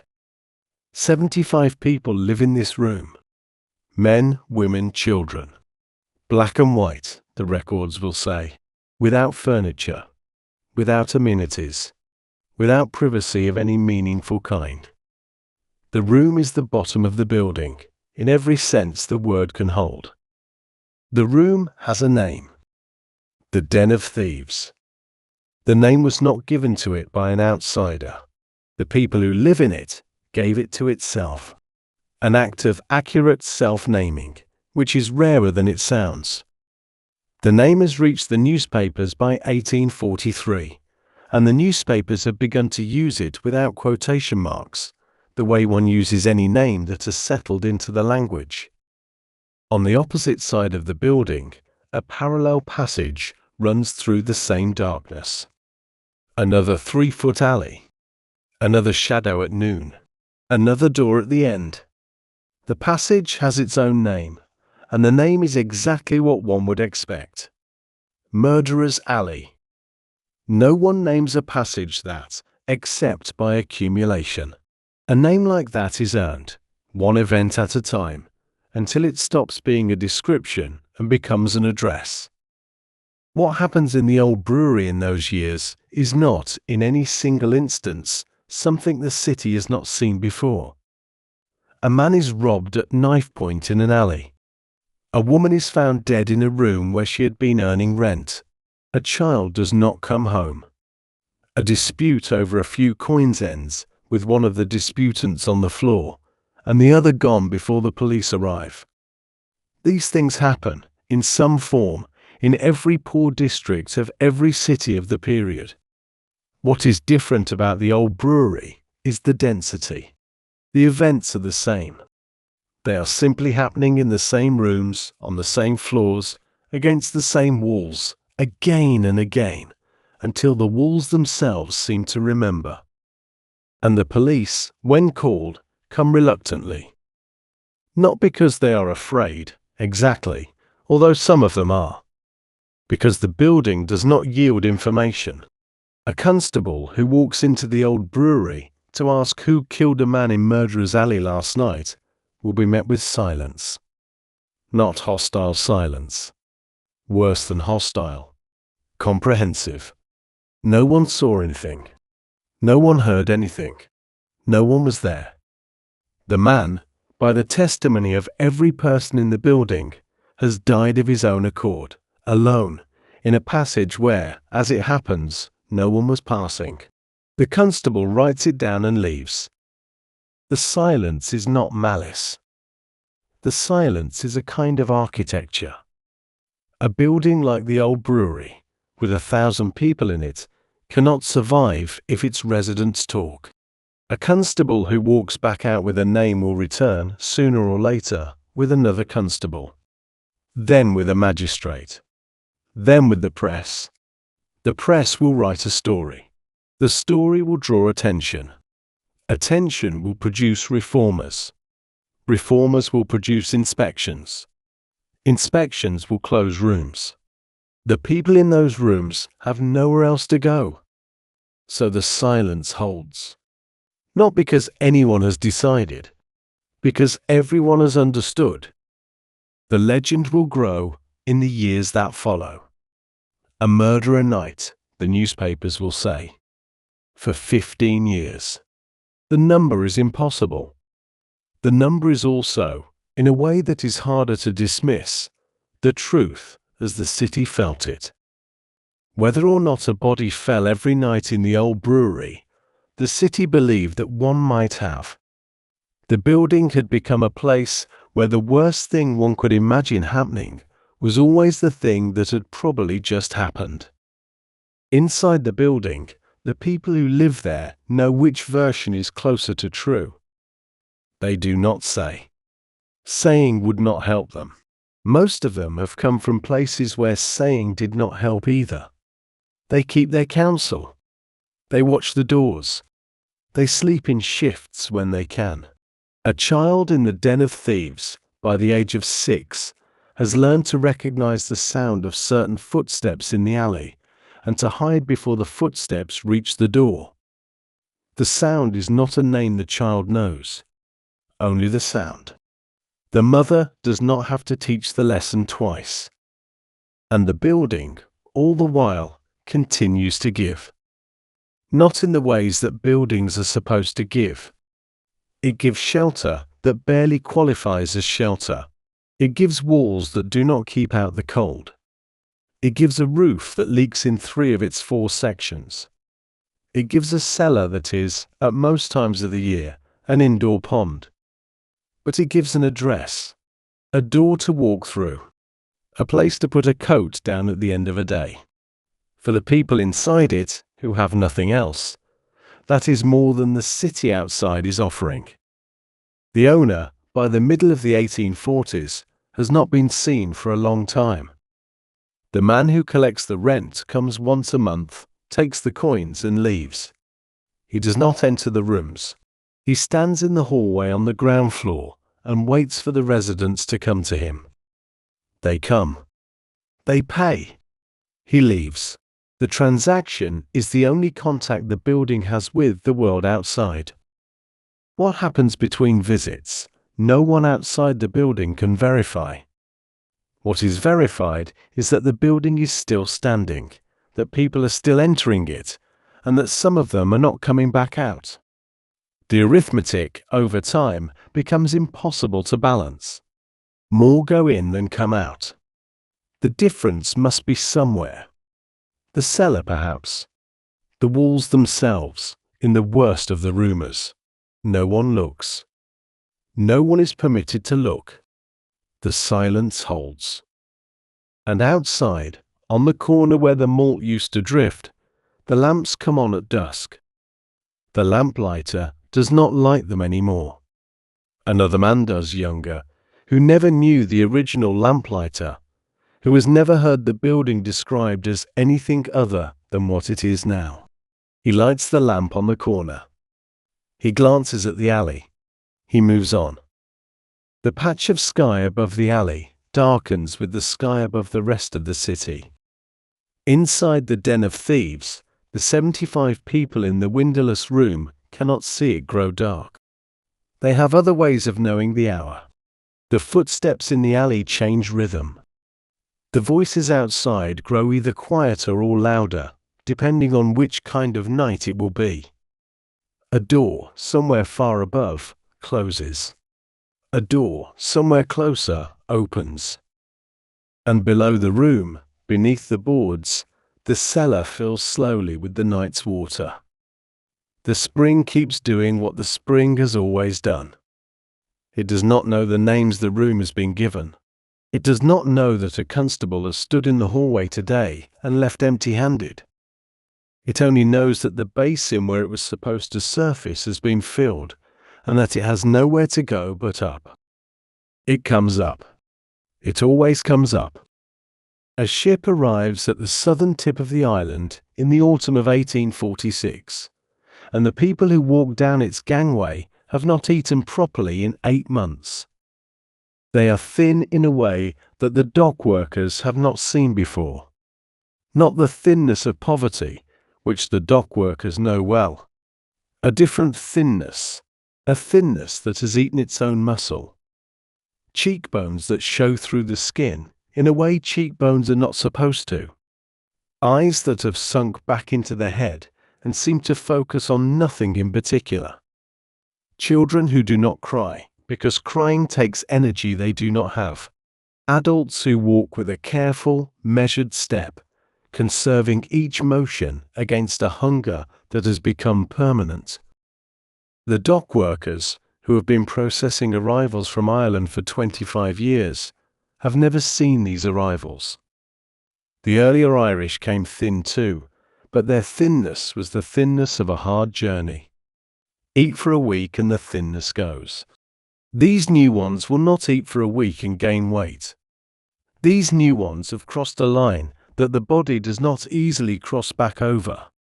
Some of them will die in the first month after landing, of nothing more than the body's late refusal to begin again. It is the first year of the famine. The potato crop in Ireland has failed. Not partially. Not in some counties. Everywhere. A blight has moved through the fields and turned the harvest black in the ground, and the people who depended on that harvest, which was almost everyone, have begun to starve. Those who can leave, leave. Those who cannot, do not.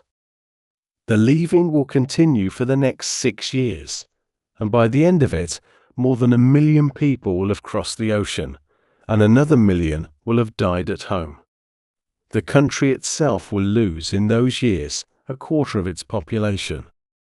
Some of that quarter will surface eventually on the docks at the southern tip of Manhattan, and from those docks they will walk north.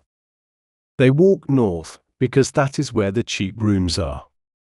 They have been told, on the boat, by other passengers, who had been told themselves by letters from earlier passengers, that there is a neighborhood where one can find a room for very little, where there are already Irish, where the church has begun to know how to receive new arrivals. The neighborhood has a name. 5 Points. Some of them have not heard the name before they leave Ireland. Most of them will know it within an hour of landing. They walk through streets they have not seen before, past buildings that look both bigger and dirtier than what they had imagined, past windows full of food they cannot afford to look at directly, past horses, carriages, signs in a language some of them cannot read. They walk in groups, because they came in groups, because they will not separate yet. A man with a wife and 3 children. 2 brothers. A widow with her husband's sister. A boy of 14 by himself, who lost the rest of his family to the journey, and who will, by tomorrow, claim to be older than he is. They reach the 5 Points by late afternoon. The streets narrow. The smell changes. The first thing they notice is that the people on the streets here look like them. Not exactly. The people here have been eating. Not well, but enough. Enough that the difference between someone who has eaten badly for years and someone who has not eaten at all for months is visible at 30 paces. The new arrivals stand out, in their first days, even in the 5 Points. By their second week, they will have begun to look like everyone around them. The rooms they find are the rooms that were already crowded. A family of 6 takes a corner of a room already holding 8. Two brothers find space on a hallway floor.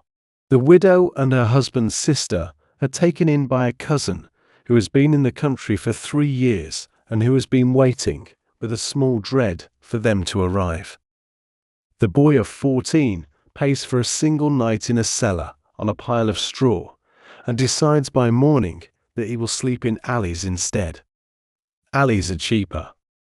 Alleys are also, in the 5 Points, more dangerous than cellars. But the boy does not know this yet. He will learn quickly. And the rooms keep filling. The ship that arrived in the autumn of 1846 is followed by another in the winter and another in the spring. And by 1847, the ships are arriving so frequently that the dock workers have stopped trying to remember any one of them.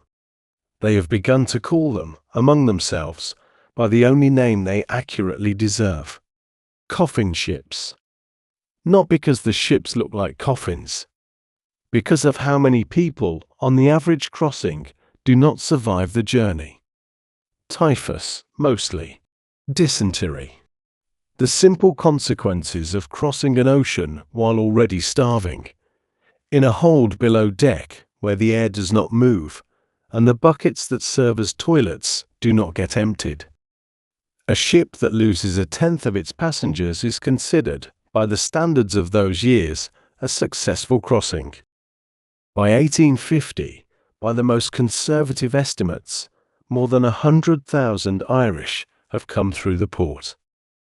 By 1855, the number of Irish in the city will be approaching 200,000, in a city whose total population is barely over 500,000. A quarter of the people walking the streets of New York by the middle of the century will have come from Ireland in the previous decade. Most of them, in their first months, will have lived in the 5 Points, or in something very like it. The old brewery, by 1848, holds more people than it has ever held. The walls inside have been partitioned again, into smaller rooms, into half rooms, into shelves of space, barely wider than a person lying down. A man and his wife and 4 children sleep in a space that, 10 years ago, was used to store empty bottles. The space has no window. The space has no door, only a curtain. The space cost the man $3 a month, which was, when he agreed to it, more than he had. And under all of them, the spring keeps pushing. The cellars are deeper now, in the way that wet cellars become deeper when the wood at the bottom rots and the water moves a little further down. The basin of the old pond, which has been sealed for 37 years, has not stopped trying to be a pond. The water rises. The fill compresses. The buildings tilt by fractions of an inch that no one is measuring. And on top of all of it, more people. Always more people.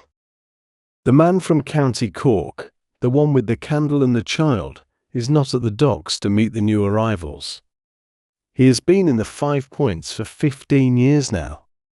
He has never gone back to the docks if he could avoid it. The docks remind him of his own arrival, which he does not wish to remember. But he knows the ships are coming. Everyone in the neighborhood knows. The new ones can be heard in the alleys at night, asking, in a voice he recognizes from his own first weeks, whether anyone here is from Cork. Anyone here from Kerry? Anyone here from Mayo? Sometimes someone answers. Sometimes the question goes into the dark and is not returned. He has stopped answering. Not from cruelty. From the particular weariness of a person who has been the new arrival once, and who knows that the question, once answered, becomes an obligation he does not have the resources to meet. He turns away from the window when he hears the voices. He goes back to his work, which is whatever work he has been able to find that day, which is not always work. The famine is in his street now. The famine is in the room next to his. The famine has crossed an ocean, and arrived in a place that was already starving in its own slower way. And the two starvations have begun to combine. What comes of that combination will be felt in the next year, in ways that no one in the 5 points, including him, is yet prepared for. The water keeps rising in the cellars. The new arrivals keep walking up from the docks. The two arrivals, the people and the water, meet in the rooms above the spring, and they do not yet know that they have an appointment with each other. It is 1848. The first new case of the year is recorded in the second week of May, in a room above a saloon on Anthony Street, in a man who had arrived from Liverpool 19 days earlier. He is dead by the third day. The doctor who signs the certificate writes the cause of death in a small, neat hand, the same word that has not been written in the city's papers in 17 years. Cholera. The doctor, who is young, has not seen a cholera death before. He has read about them. He has been told what to look for by older doctors who remember 1832. The signs match.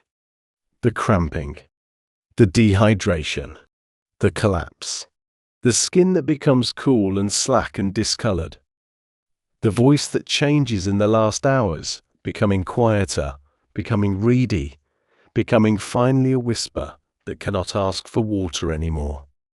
All of it as the older doctors had described. All of it in a single body, in a single room, in a single morning. He files the certificate. He goes home and washes his hands. He does not yet know that the washing of his hands will not protect him from anything, because he does not yet know what he is washing them against. Nobody knows. John Snow, in London, will not run his Broad Street experiment for another 5 years. Robert Koch will not isolate the bacterium for another 35. The young doctor will go on washing his hands all summer, and the disease will go on doing what it does, and neither activity will know about the other. Within a week, there are 6 more cases on Anthony Street. Within 2 weeks, there are 40 in the surrounding blocks. By the end of June, the city has begun again to count. And the count, this time, is going to be worse than 1832, because everything in the 5 points that was bad in 1832 is now worse. The buildings are more crowded. The cellars are wetter. The pumps on the corners draw from a water table that has, in the intervening years, taken in 17 more years of waste. The old brewery, which in 1832 held perhaps 300 people, now holds something closer to 1,000. The famine arrivals, who came thin already, have less reserve in them than the residents of 1832 had. A disease that strips the body of its fluids in 12 hours, strips a starving body in 6. And the city has learnt, in 17 years, almost nothing. The doctors still bleed. The doctors still purge. The doctors still prescribe lead and opium, and the small comforts that do nothing for the disease and accelerate the dying. A few of them again suggest fluids. A few of them again are not heeded. The medical wisdom of 1849 is the medical wisdom of 1832, with a few additional names attached and the same fundamental ignorance preserved at its center. What has changed between the two epidemics is the response of the city outside the 5 points. In 1832, the disease had been a surprise. In 1849, it is a disappointment. The wealthier wards have known, since spring, that cholera was moving across Europe again. They had hoped, without quite saying so, that this time the city might be spared. The Croton Aqueduct had opened 7 years earlier, in 1842, bringing clean water down from the north for the houses that could afford to be connected to it. The wealthy had begun to drink from a different source than the poor. They had hoped, without examining the hope, that the difference would be enough. The hope holds for a few weeks. Then it breaks. Cholera, again, is not a disease of behavior. Cholera moves with water in ways that the city does not yet understand, through pipes and basins and the residual contaminations of food handled by hands that have been to other places. By the middle of July, there are deaths in the merchants' wards as well. By the middle of August, there are deaths everywhere. The total, when the city finishes counting in the autumn, will exceed 5,000. The 5 points, which makes up a small fraction of the city, will account for a disproportionate share of the dead. And inside the 5 points, in those months, the carts come again. The same carts as in 1832 more or less. Different drivers, different horses, same procedure. A knock on a door. A question. A body brought out, sometimes wrapped, sometimes not. A trip north to the burial grounds. A return. The next door. The carts are not enough. By July, there are bodies that wait in the rooms for a day or two before the cart can reach them. The summer is hot. The rooms are small. The bodies do what bodies do. The smell that has hung over the 5 points for 30 years acquires a new component, sharper, more recent, harder to confuse with the smell of the cellars. A neighbor can tell, by the smell on the landing, which of the doors on the floor have not been opened by the cart yet. They wait. They keep their own doors closed. The man from County Cork is in the 4th week of the epidemic when his daughter, who is 19 now, who has lived in the 5 points longer than she has lived anywhere else, comes home from work in the evening and complains of stomach cramps. She drinks a little water. She lies down now. By midnight, she cannot stand. By the next afternoon, she cannot speak above a whisper. By the second night, she is gone. He sits with her, through all of it, in the small room where she has slept since she was a child. He gives her water. He boils it first, the way he has always done. He has been boiling water for 17 years. He has never known whether it helped. He has done it because the act of doing it was something he could do. When she stops being able to swallow, he stops boiling, and he sits, and he holds her hand, and he waits. The cart comes for her on the 3rd day. He does not go down with the body. He does not have a coat clean enough to wear in the street. He stands at the window of the room, the same window he has stood at for years, and he watches the cart move down the street with his daughter on it, between 2 bodies he does not know. The cart turns the corner. It is gone. The room behind him is the same room. The brown stain is still in the back corner, where it has been since he moved in. The window does not close properly anymore. The candle on the sill, when he lights it that evening, is the same kind of candle. Nothing in the room has changed. Everything in the room has changed. The epidemic does not know about the room or the candle or the daughter. It moves through the streets the way it moved in 1832, finding the same pumps, drinking from the same wells, leaving the same kind of body behind. It will burn through the summer and the early autumn, and then, for reasons no one yet understands, it will stop. The autumn will be quiet. The winter will be quiet. The pumps will keep their water. The cellars will keep their water. The spring far below will keep pushing. The man from County Cork goes to the pump on the corner one morning in late October with a tin pail. The water comes up the way it has always come up. He looks at it for a moment longer than he used to. He carries it home. He boils it. He drinks it. He has no one to give it to. The water has been waiting. It is patient. It will wait again. A new building is going up at the western edge of the 5 points, and the architect has chosen, for reasons of his own, to design it in the style of an Egyptian tomb. It is the late 1830s. The decision predates the cholera of 1849 by more than a decade. But the building will outlast that epidemic, and the next one, and several more. And it will, in time, come to be associated with all of them. The architect's name was John Haviland. He had visited the Egyptian collections in Europe. He had returned with sketches. He had been hired by the city to design a building that would house the courts and the police and the cells where prisoners would wait between the two. What he produced was a low, heavy, dark structure with sloping walls and palm leaf columns, and the particular gravity of a building intended to look as if it had always been there. The city, when they unveiled it in 1838, called it the Halls of Justice. The city did not get to choose the name that would stick. Within a year, everyone in New York was calling it the Tombs. The name was a joke at first. It became something else. The building, it turned out, had been built on the western edge of what had been Collect Pond.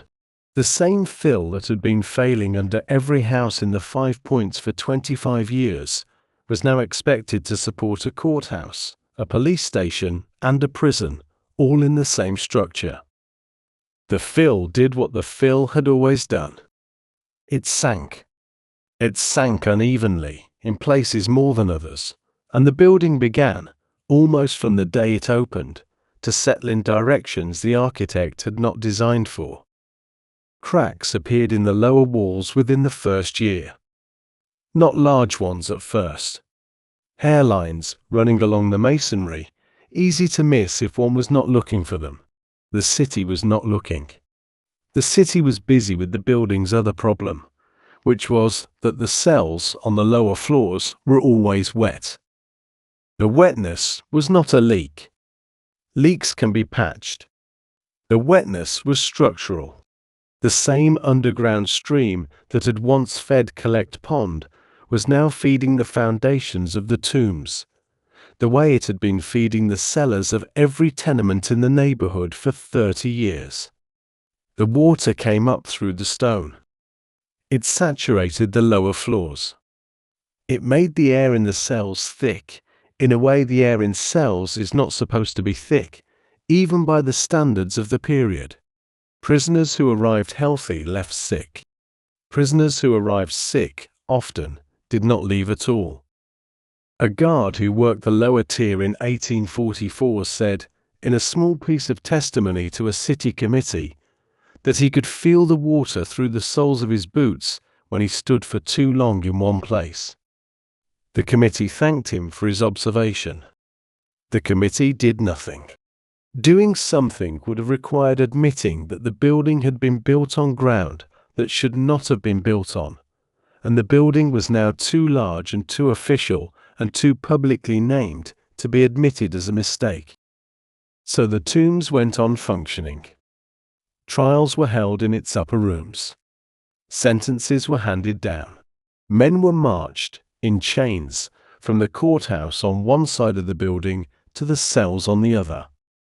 Some of them were marched, eventually, to the small interior courtyard where the city's executions were carried out. Whatever else the tombs was, it was a working building. Its dampness, its sinking, its slow internal failure were considered, by the men who ran it, to be background facts of the same kind as the weather. And the building was, in a way the city did not see at the time, a perfect summary of the neighborhood it sat at the edge of. It had been built to contain what the 5 Points produced. Thieves, brawlers, men who had killed other men in the alleys around the old brewery. The Tombs was the institutional answer to the problem of the slum. A building heavy enough, official enough, named in a manner severe enough to suggest that the situation under control. And the Tombs, like the slum, was sinking. The same water. The same fill. The same buried pond. The institution and the problem were resting, in the most literal sense, on the same compromised ground. Whatever the building thought it was doing, the geology underneath it did not distinguish between the cells of the prisoners and the rooms of the people the prisoners had come from. The water rose into both. By the late 1840s, the cracks in the lower walls were no longer hairlines. They were the width of a finger. The doors of certain cells no longer closed flush. The floor, in one of the corridors, sloped enough that a dropped object would roll to the wall. The Tombs had begun, like Paradise Square before it, like the old brewery, to do what every building in this neighborhood eventually did. It had begun to lean toward the absent water. The city would replace the building eventually. Not yet. The first Tombs would stand for 64 years before it was finally torn down in 1902, and the building that replaced it would be built on the same site, and the same water would come up through its foundations too, and that one would last only 40 years before it was replaced in turn. The Tombs would keep being rebuilt on the same ground until well into the 21st century. Each new version would last a little less long than the last. Each new version would have, in its lower floors, the same particular dampness, which the guards would mention to the committees, which the committees would file. But all of that is decades ahead, in the late 1840s, when the first Tombs is still relatively new.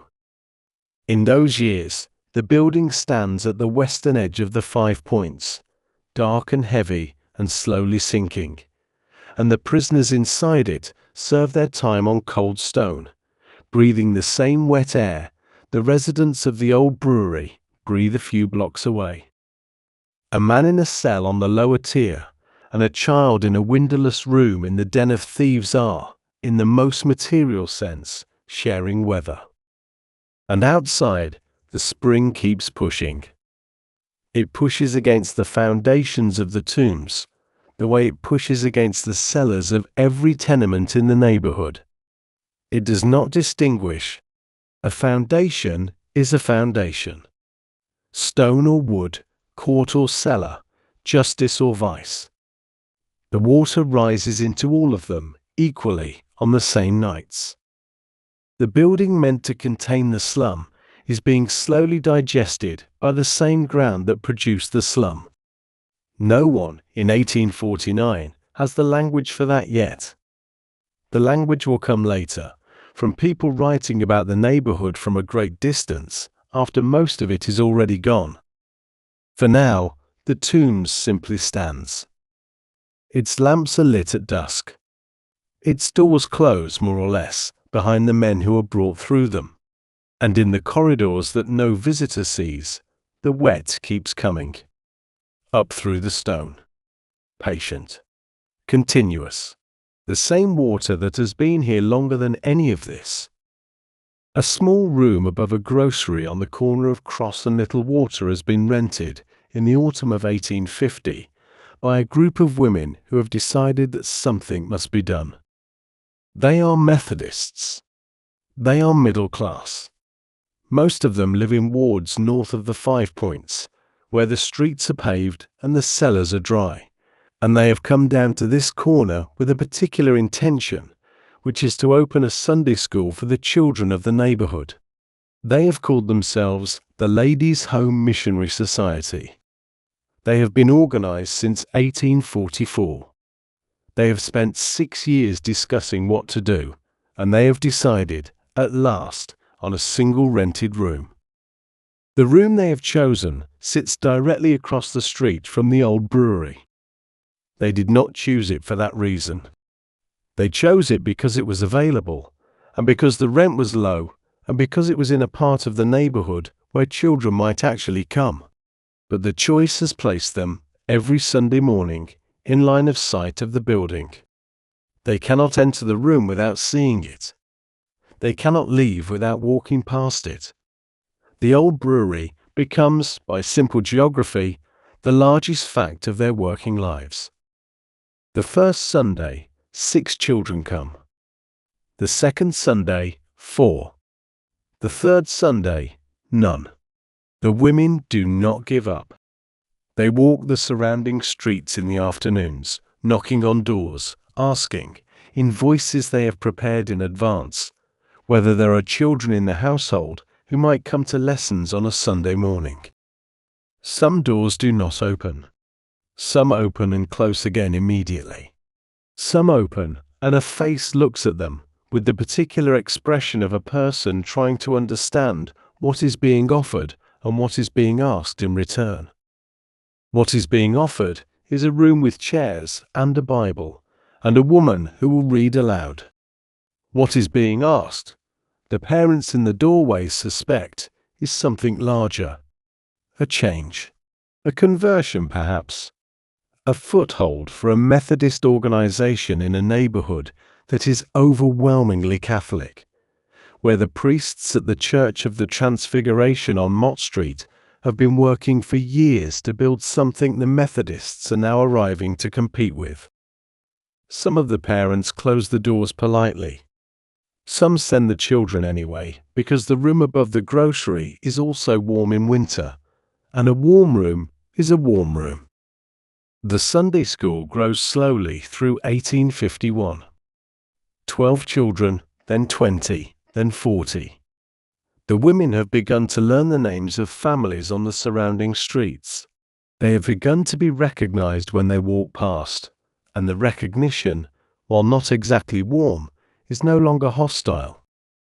They have begun to understand, in a way they had not understood from north of Canal Street, what they have walked into. What they have walked into is the old brewery. Not as a metaphor, as a building, standing across the street. 3 stories of brick and rot and 1,000 people. The women see it every Sunday. They have begun to understand that it is the source of much of what they are trying to address, and that no Sunday school in a rented room will do anything about a building that holds 1,000 people in conditions that no school can teach a child out of. By the early months of 1852, the conversation among the women has changed. They no longer talk about the Sunday school as the center of what they are doing. They talk, in their meetings, about the old brewery itself, whether it might be possible somehow to acquire it, whether the owner might sell, whether if they could buy the building, they could tear it down, whether they could build something else on the same ground. A mission house, a school, a place that did not have an alley, 3 feet wide, leading to a windowless room. It is an extraordinary idea. A group of women with no political power, no significant wealth, no formal authority of any kind, proposing to buy and demolish the most notorious building in the country. They begin, quietly, to raise money. Letters go out. Donations come in. A few dollars at a time, then a few more, from women in other cities who have read about the 5 points and who want to feel that they have done something. The money accumulates more slowly than the women had hoped, and faster than anyone outside their meetings would have predicted. By March of 1852, they have called a special meeting. The minutes of that meeting, which survive, record that the women came together on a Monday morning to count what had been pledged. The figure was substantial enough that the next step, which until that morning had been theoretical, became practical. They could approach the owner. They could make an offer. The newspapers reported the meeting briefly, 2 days later, in the manner of papers reporting an item of mild civic interest. No one yet understood what was about to happen. The owner of the old brewery, when contacted, was willing to sell. The building, by 1852, was no longer a profitable holding. The rent collected from 1,000 people in failing rooms was less than the cost of the increasingly necessary repairs that the owner was not making. The structure was sinking. The lower floors were almost permanently flooded, and the building had begun to acquire the kind of reputation that made even slum landlords nervous. The owner named a price. The women, after some negotiation, met it. The deeds were signed in the late spring of 1852. The women now owned, on paper, the most feared address in the country. A building they had never entered. A building most of them had never seen, except from across the street. They did not know on the day they signed what the building contained. Not really. They knew the rumors. They knew the legend of a murder at night. They knew the names the alleys had been given. They did not know the rooms. They did not know the cellar. They did not yet know how many people were inside, or how those people would have to be moved, or where the people would go when the building came down. The plan was simple. Empty the building. Demolish it. Build a mission house on the same ground. The simplicity of the plan would, in the months that followed, encounter the building. The women began, in late spring and through the summer, to enter the rooms. Not all at once. A few at a time. They went with men sometimes hired for the purpose. They explained, room by room, that the building had been sold, that everyone would need to leave, and that the women would help, where they could, with finding new rooms elsewhere. Most of the residents did not have a choice but to listen. Some left within days. Some refused. Some had nowhere to go and said so. The women, who had not anticipated this part of the work, began to understand the scale of what they had bought. The building emptied slowly through the summer and the autumn. Room by room. Family by family. By December of 1852, the doors were finally locked. The old brewery, for the first time since 1837, was empty. The women stood across the street, on the corner where their rented room had been, and looked at the building. The building looked back, the way buildings of that size and that age look back at the people who have decided to take them down. The first wrecking crew was scheduled to arrive within the week. The water in the cellar, which no one had pumped out, was still there. It had risen, over the autumn, to the level of the ground floor. The building was, in its lowest level, no longer fully a building. It was in part water. The wrecking crew, when they arrived, would discover this. The women, standing on the corner, did not yet know. The first sledgehammer hits the western wall of the old brewery on a cold morning in the second week of December, and the wall does not resist. The brick comes away in pieces, not chips. Whole sections, the size of a man's chest, falling free from the mortar that should have held them. The wrecking foreman, who has taken down a great many buildings in his working life, stops his crew after the third blow and walks the perimeter of the structure. He has worked on buildings older than this one, and they did not come apart this easily. He goes back to the western wall. He puts his hand against the brick that is still standing. The brick gives a little under his palm, in the way that a thing gives when the inside of it has been wet for a very long time. The old brewery has been rotting from within since before any of the men working on it that morning were born. What they are taking down is not exactly a building. It is the memory of a building, held together by habit and by paint, and by the sheer weight of its upper floors pressing down on the soft lower ones. Once the pressing stops, the rest comes apart on its own. The work proceeds carefully. The foreman has decided, after the first morning, to take the building down from the top, floor by floor, rather than from the side. A side demolition would risk a collapse, and a collapse on this corner, with the mission women across the street watching, is something he does not wish to be responsible for. So they begin at the roof. They lift the slates off in sections. They open the building to the December sky. Light enters rooms that have not seen light in 15 years. The rooms, when the light enters them, are worse than the men had been warned.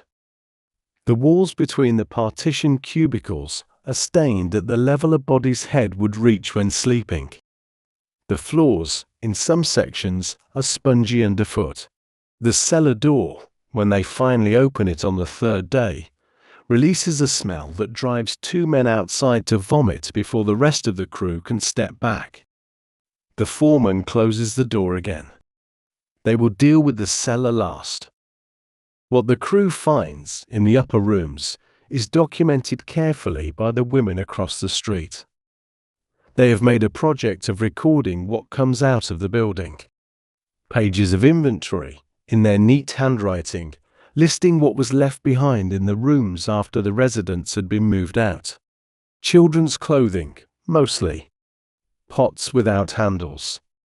A few small religious medals, Catholic ones, left on windowsills as if their owners had forgotten them. A cradle on the second floor, in a room with no light. The cradle is in good condition. The crew brings it down and the women take it. What the crew finds in the walls, the women do not record. The accounts of the demolition, in the years that follow, will speak of bones. Skulls, in some versions of the story. A skeleton walled up in the cellar, in others. Whether any of these accounts are true is impossible now to say. They were written down by people who had every reason to want them to be true, in publications that needed dramatic stories about the building they had just helped to take down. The truth is probably less specific.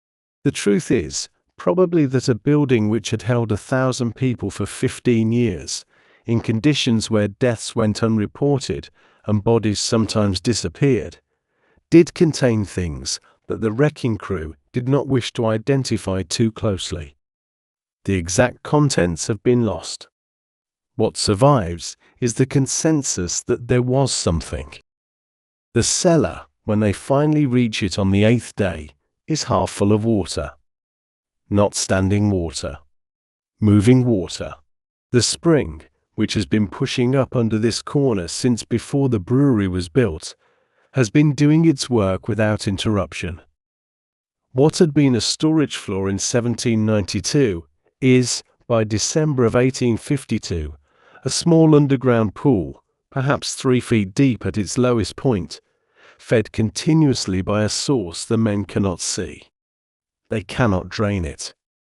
Water that comes from below cannot be pumped out faster than it returns. They look at it for a few minutes. They close the cellar door. They begin filling it from above with broken brick.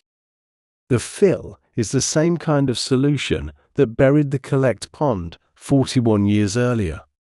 The same logic. The same hope.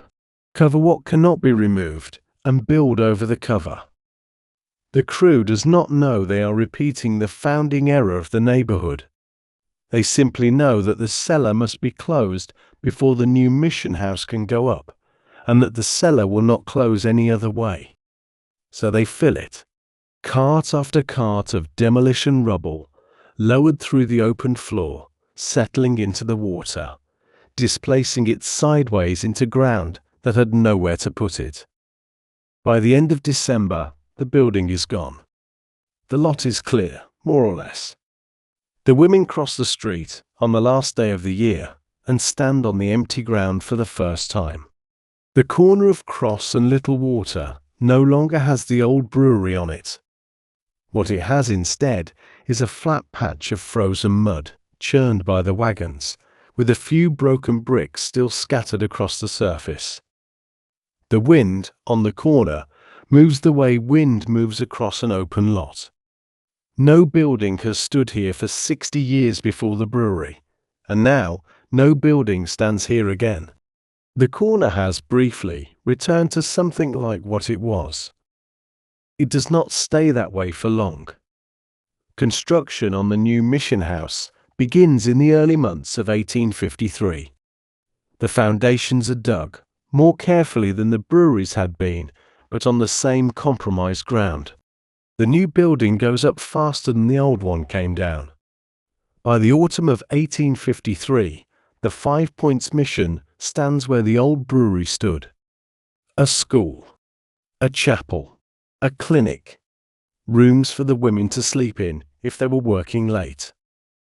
The mission is opened with a small ceremony, and the city's papers, this time, give it more than 2 days of attention. The mission will operate in that building for 40 years. It will help, in real and measurable ways, a great many people. It will also, in time, develop the same problem the old brewery had. The cellar will be wet. The walls will crack. The foundations will settle unevenly. The mission, in 1894, will be torn down and replaced by a larger mission, which will itself be torn down in 1915 to make way for the civic centre that will eventually cover most of what was once the 5 Points. Each new building on this corner will last a little less long than the one before. The pattern will not be noticed for some time as a pattern. And below all of them, the spring will keep pushing. It does not care what kind of building stands above it. A brewery, a tenement, a mission, a courthouse. The water rises. The fill compresses. The buildings tilt. The cycle that began in 1811 has, by 1853, simply moved into its second iteration. No one is calling it a cycle yet. The women of the mission believe, and have every reason to believe, that they have ended something. What they have ended is a building. What is underneath the building, they have not touched. A man with a camera and a small wooden box of magnesium powder is standing in an alley off Mulberry Street in the middle of a winter night in 1888, and he is about to do something that has not been done before. His name is Jacob Riis. He is 40 years old. He came to America from Denmark 21 years earlier with $40 in his pocket and slept, in his first months, in police lodging houses not very different from the ones he is now photographing. He has spent the past decade as a police reporter, walking these streets at night, watching the city's underside without any particular plan for what to do with what he saw. The plan has come to him slowly. The plan involves the camera. The camera is not new. What is new is what he holds in his other hand. A small pan of magnesium flash powder recently developed, which can briefly turn night into day with a sound like a gun and a flash bright enough to sear the inside of an eyelid. Riis has learned, through trial and through one minor explosion, how to ignite it without setting himself on fire. He has been carrying it into rooms that have never been photographed. Cellars, police lodgings, tenement hallways, spaces that, until the magnesium, could not be photographed because no light reached them. Now they can. The 5 Points, by 1888, has changed and has not changed. The old brewery is gone. The mission stands in its place, having been rebuilt once already. The streets have been renamed. Cross is Park. Anthony is Worth. Orange is Baxter. Little Water has been removed from the map entirely, paved over for a building that needed the space. The intersection that gave the neighborhood its name has, in a small administrative gesture, been edited. 5 Points are now 4. But the buildings around the intersection are the same buildings. The bend in Mulberry Street is the same bend. The cellars are the same cellars, wetter now, deeper now. The people inside are different people, mostly. The Irish have moved on, in waves, into other neighborhoods, into other parts of the country, into the police force and the political clubs and the parishes that have grown up around them. The rooms they left behind have been filled by the next arrivals. Italians, increasingly, by the late 1880s. Eastern European Jews. Chinese, in the streets just to the south. The 5 Points has remained what it has always been, which is the place where new arrivals to the city begin before they begin moving anywhere else. Reese steps into a tenement on Mulberry Bend. He has been told by a settlement worker which building to enter. He climbs a staircase whose treads are worn into a curve in the center. He stops on the third floor. He knocks. The door is opened by a woman who does not speak the language he speaks. He gestures. He shows her the camera. She lets him in. The room is 12 feet by 10. It holds on this particular night 7 people. 3 adults and 4 children. They sleep, when they sleep, in arrangements that the room itself dictates. Reese sets up the camera on its tripod. He pours the magnesium into the pan. He warns the family, in the few words of their language he has learned for this purpose, to close their eyes. They do. He ignites the powder. The room turns white.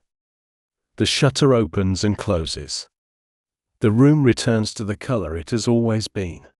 The smell of magnesium hangs in the air for a few minutes afterward, sharp and metallic, and then fades.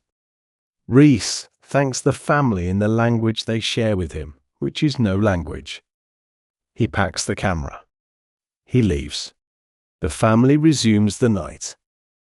What Reese has captured, in that fraction of a second, is something the city has never seen. Not because the city did not know that rooms like this existed. The city knew. Reformers had been writing about such rooms for 40 years. Doctors had described them. Journalists had toured them. Sermons had been preached about them. But all of those accounts had been words. Words can be put down. Words can be argued with. Words can be set aside by a reader who is tired or busy or simply unwilling. A photograph cannot be argued with in the same way. A photograph asks a different kind of question. Reese publishes the photographs, with his own writing around them, in a book that comes out in 1890. He calls it How the Other Half Lives. The book is, by the standards of the publishing of its day, a sensation. It sells. It is reviewed.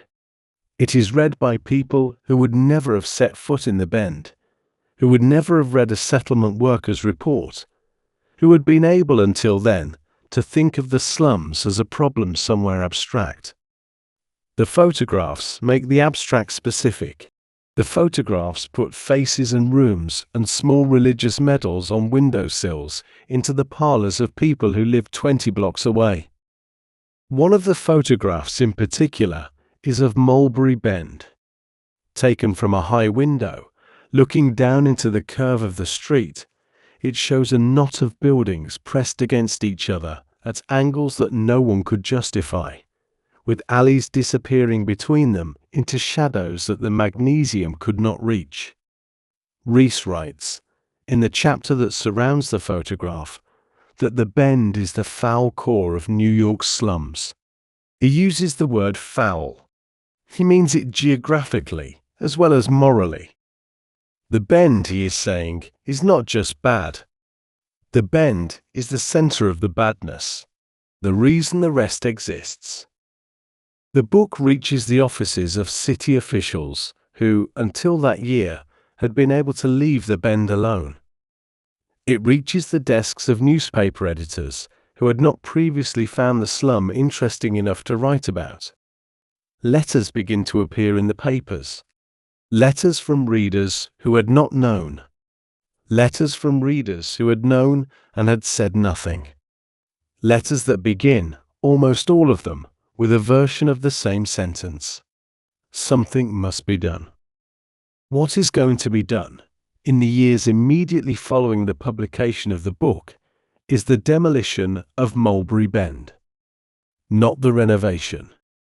Not the regulation. The demolition. The buildings that Reese photographed will be condemned, taken by the city, torn down. The curve of the street itself will be straightened, where possible. A park will be built where the worst of the tenements stood. The solution to the Bend when the city finally arrives at one, will be the same solution the city arrived at for the collect pond 80 years earlier. Cover it. Build over it. Hope. Rees, who lives until 1914, will see the demolition begin. He will write about it with satisfaction. He will not, in his writings, raise the question of what had produced the bend in the first place, or whether tearing it down would address what had produced it. The question would not have been useful to him. The question would not be useful to most of his readers. The bend was a place. Places can be removed. Whatever continues after a place is removed is a different problem for someone else in some later decade. The photograph, meanwhile, has done its work. It will continue to do its work for the next century. Long after the buildings in it are gone, the photograph will be reprinted in textbooks, in retrospectives, in studies of the period. The bend, frozen in a fraction of a second of magnesium light in 1888, will outlast the bend itself by 100 years and counting. The image will become more permanent than the place. And below the image, in the ground that the camera could not see, the spring keeps pushing.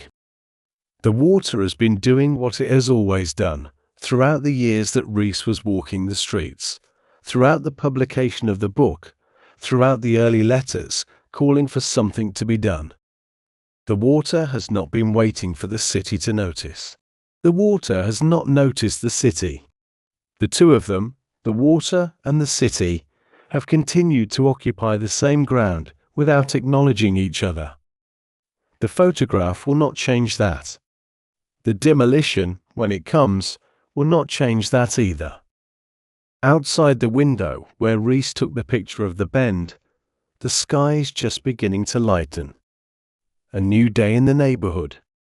Below the streets, the same spring. Above them, for the first time, the beginning of the idea that the streets themselves might not be permanent. The first crew arrives on Mulberry Bend in the spring of 1894, with sledgehammers and pry bars and a list of addresses.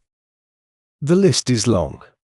The city has spent the 4 years since the publication of Rees's book moving through the legal apparatus that allows a municipality to take a piece of itself and remove it.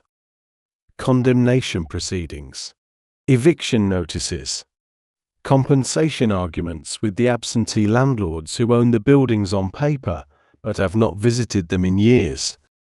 The arguments are settled eventually on terms favorable to the city.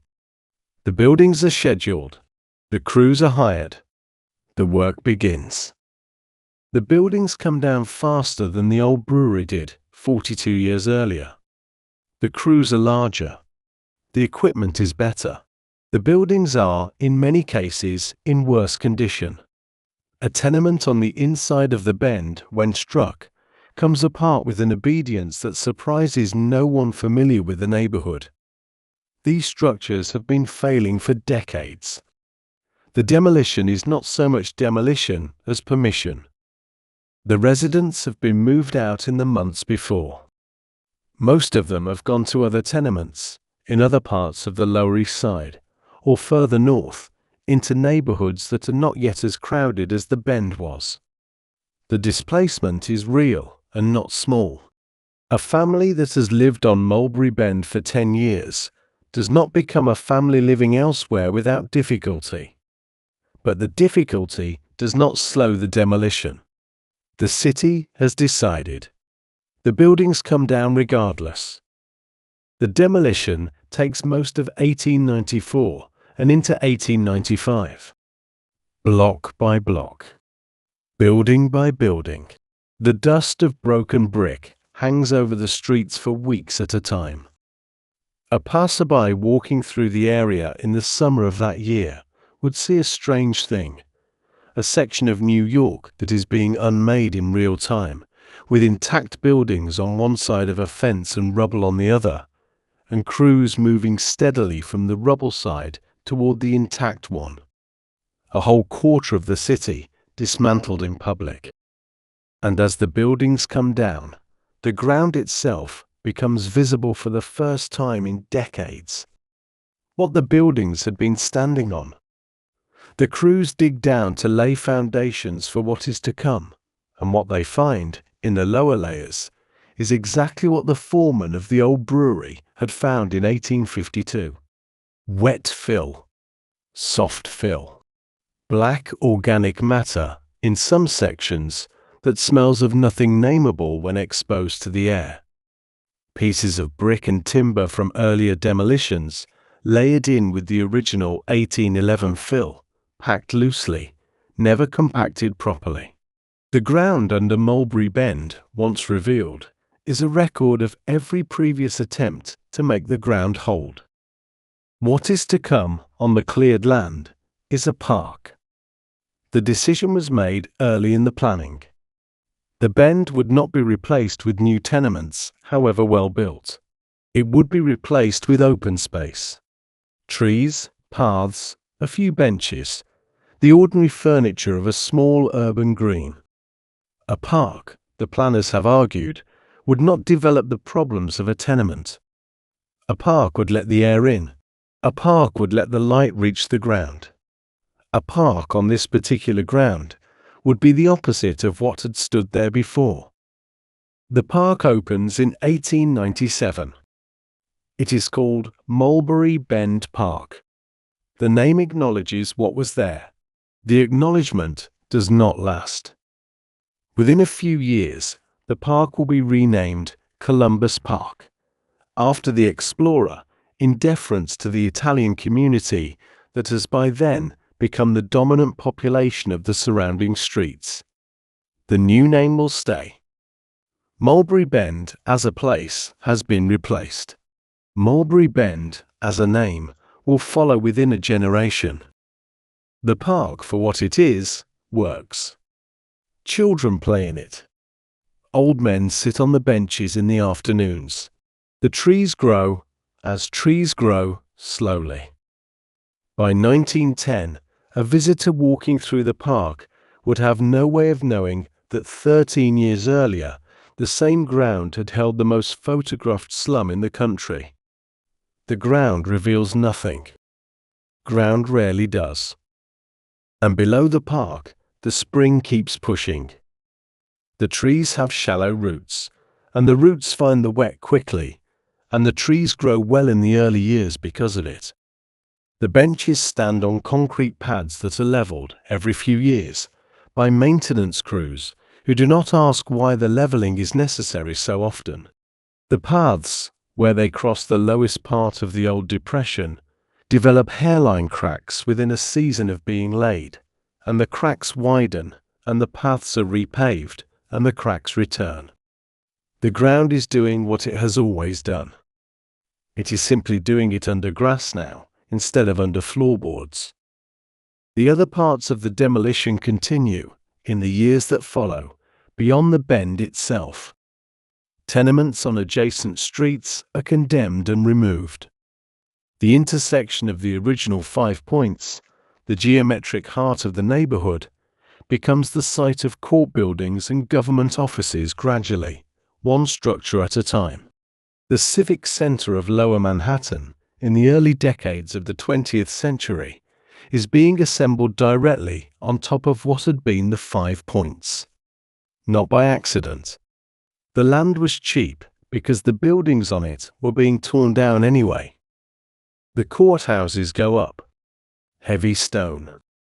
Granite columns. The architectural language of permanence. A passerby in 1915, walking through what had been the 5 points 20 years earlier, would see almost nothing of what had been there. A few tenements on the eastern edge, slowly being absorbed into a neighborhood that was beginning to be called Chinatown. A few storefronts on Mott Street that had survived. Otherwise, civic buildings. Plazas.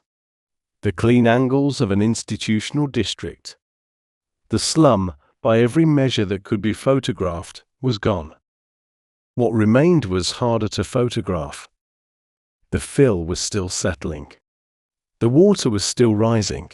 The buildings being put up to replace the slum were beginning, in their lower floors, to develop the same problems the slum had developed. Cracks in the masonry, damp in the basements, doors that no longer closed flush against their frames. The civic buildings, like the buildings before them, were being slowly digested by the same ground. The digestion was slower because the buildings were sturdier, but it was the same digestion.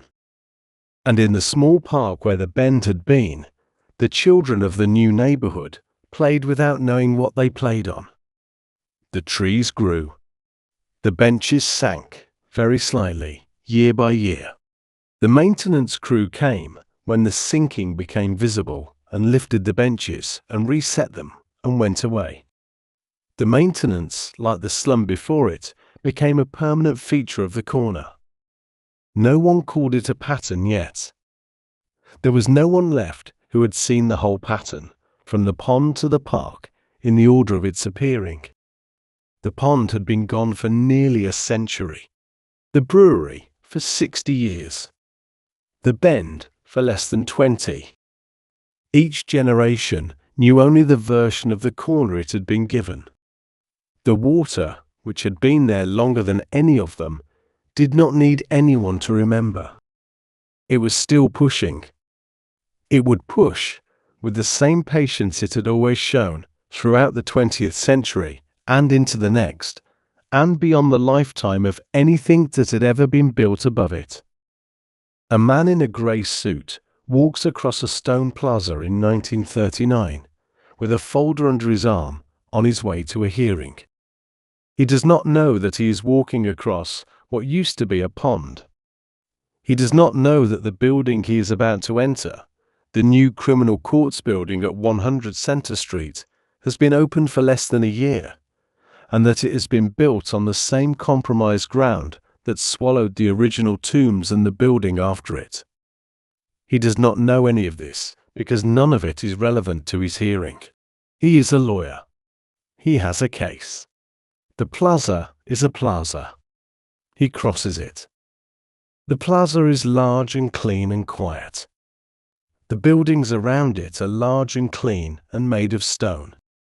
Foley Square, the city has called it, after a politician who is now mostly forgotten.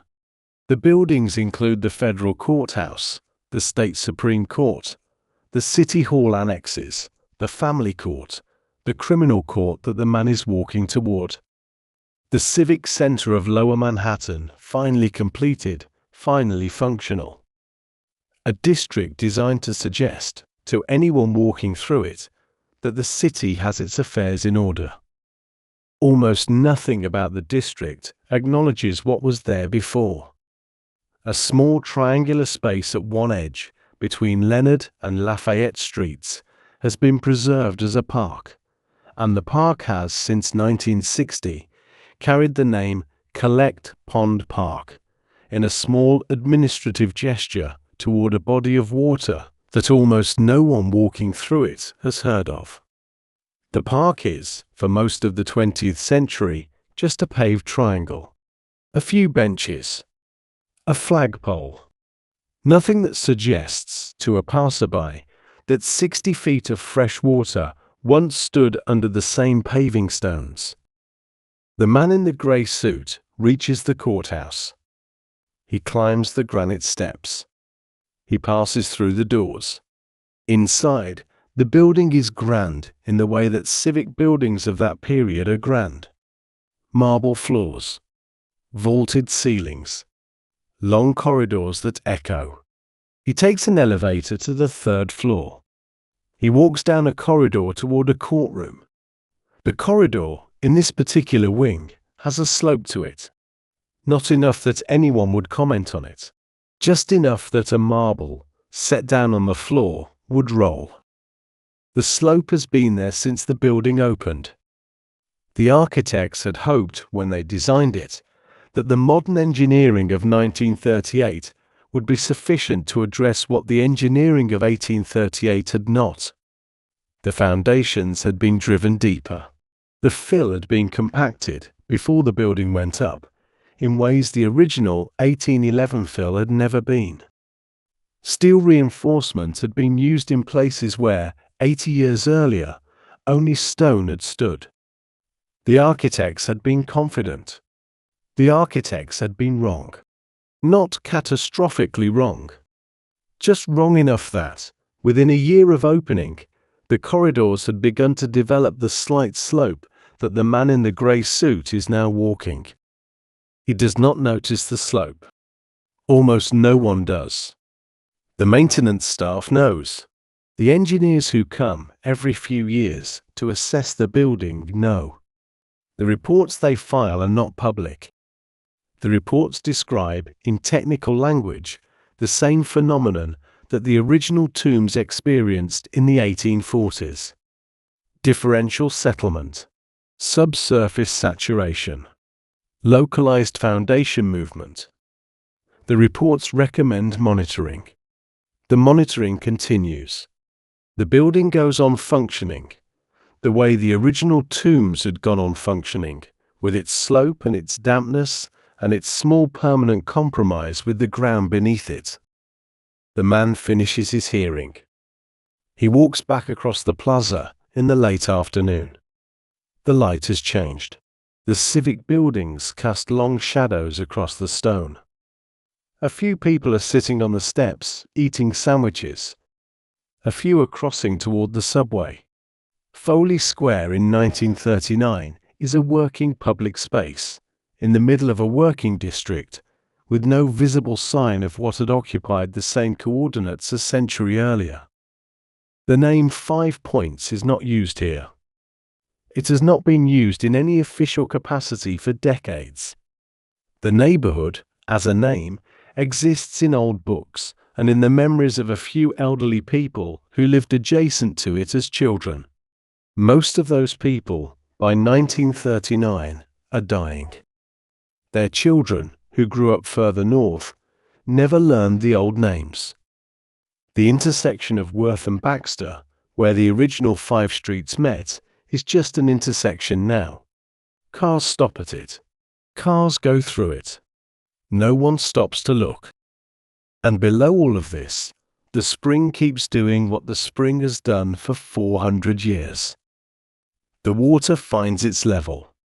It saturates the lower fill. It comes up against the foundations of the courthouse, the family court building, the city hall annex, the federal courthouse. It comes up against all of them equally. The buildings push back, with their pilings and their drains and their concrete underpinnings, and they hold for now. But holding is not the same as winning. Holding is what a building does in the middle of a long argument it cannot finish. The decades continue. The buildings stand. The original tombs, the second tombs, are replaced by a third. The third is replaced eventually by a fourth. Each tombs is built on the same general site, with new methods, with new confidence, with new assurances that this version, finally, has solved the problem. Each version lasts a little less long than the one before. The fourth tombs, built in 1941, will be in service into the 2020s before being decommissioned. By then, the cycle will have repeated itself enough times that some of the engineers involved will, in their private conversations, have begun to notice. Public conversations are different. Public conversations describe each new building as the answer. Public conversations do not refer to the pond. The pond is too long ago. The pond does not appear in the engineering reports, except in occasional historical footnotes that no one reads carefully. The pond is, by every measure that the city uses to measure things, gone. The man in the grey suit reaches the corner of Center Street. He stops to wait for the light. A woman pushing a baby carriage stops next to him. The light changes. They cross. Behind them, the Civic Center continues its quiet, slow work of holding the ground up. None of them know. Most people who pass through the Civic Center, in any given decade of the 20th century? Do not know. The information is available for anyone who wants to look. Almost no one wants to look. Knowing what is under the buildings is not necessary for using the buildings. The buildings work. The plaza works. The hearings happen. The verdicts come down. The city's institutional life proceeds on top of a foundation that the city has agreed not to think about. This is, finally, what has replaced the 5 points. Not a different neighborhood. Not even, exactly, a different idea. The civic center is the slum's institutional shadow. It exists because the slum existed. It stands where the slum stood. It rests on the same compromised ground. Its buildings, like the slum's buildings, are slowly being digested by the same water. The difference is that the digestion now happens out of sight, in reports filed quarterly, addressed to engineers who will never publish them. The slum was loud. The replacement is quiet. But the ground does not know the difference. A man crosses Foley Square on a Tuesday morning in October, on his way to the subway, and he steps over a small wet patch on the pavement without looking down. It has not rained in 4 days. The patch is small. A foot across, perhaps less. The kind of wet patch that office workers in Lower Manhattan see every day and do not register. A leak from somewhere. A drain somewhere doing what drains do. Not his concern. He keeps walking. The patch is the spring. It has come up through a seam in the pavement. The way it has been coming up through whatever has been laid over it, in some form since 1811. It is not large. It is not impressive. It is not, by any reasonable measure, a body of water. It is what is left, on the surface of the modern city, of the lake that fed the Lower Island for 200 years. A wet patch, a foot across, drying slowly in the morning light. This is what a long story comes to in the end. Not always, but often. A diminishment so complete that it can be stepped over without noticing. A few hundred feet from where the man steps, between Leonard and Lafayette Streets, there is a small park. It has, since 1960, carried the name Collect Pond Park. For most of its existence as a park, it was a paved triangle with a flagpole, the kind of civic space no one chose to spend time in. In the early 21st century, the city redesigned it. They put in a long, shallow reflecting pool, lined in dark stone, in roughly the shape and orientation that the original pond had occupied. The pool is small. An adult could walk across it in 8 strides. It holds perhaps a few inches of water. The reflecting pool is filled by the city. It is not fed by the spring. The spring still runs, but it no longer surfaces in the park. It surfaces, when it surfaces, in places like the wet patch the man stepped over, or in the basements of the surrounding court buildings, or in cracks in the foundations of the various civic structures that have been built and rebuilt above it. The reflecting pool is a memorial. The spring is the actual water. They occupy the same coordinates. They are not connected. People sit at the edge of the reflecting pool in the warmer months and eat lunch. Some of them know what the pool is meant to commemorate. Most do not. A small plaque near one corner of the park explains in a few sentences that this was once a freshwater pond, that it was filled in the early 19th century, and that the neighborhood that grew up over it became known as 5 Points. The plaque does not say what happened next. The plaque is, by the polite standards of municipal plaques, complete enough. The intersection of the original 5 Points is 2 blocks away. It is now the corner of Worth and Baxter, And there is, since 2021, a small co-naming sign that adds the words 5 points to the existing street signs. The co-naming was a quiet decision, a piece of civic memory work that did not make the front page of any newspaper. A small sign on a corner that almost no one stops to read. The corner itself is unremarkable. A pedestrian crossing. A traffic light. Cars stopped. Cars going through. The geometry that gave the neighborhood its name is no longer fully present. Worth Street has been widened. Little Water Street is gone entirely. The 5 points are now 4. And around all of it, the Civic Center continues to function. Hearings happen in the courthouses. Trials are held. Verdicts come down. The buildings stand, with their slight slopes and their quietly settling foundations and their basement dampness that the maintenance crews continue to manage. The city goes on. The ground beneath the city goes on. The two of them have arrived, by the early 21st century, at the same long-running stalemate they reached in 1830. The buildings hold. The water rises. The buildings are repaired. The water continues. The man with the candle from County Cork has been dead for over 150 years. His daughter has been dead for almost 200. The room they lived in does not exist. The street they lived on has been renamed twice and partly removed. The building has been demolished, replaced, demolished again, and replaced with something administrative. Whatever they were, in their lives, has not survived in any record that bears their names. Their names are unknown. Most of the names of the people who lived in the 5 points are unknown. A neighborhood of 100,000 transient lives, most of which left no trace. The trace they left is the ground. Not their bones, although there are bones. The fill itself.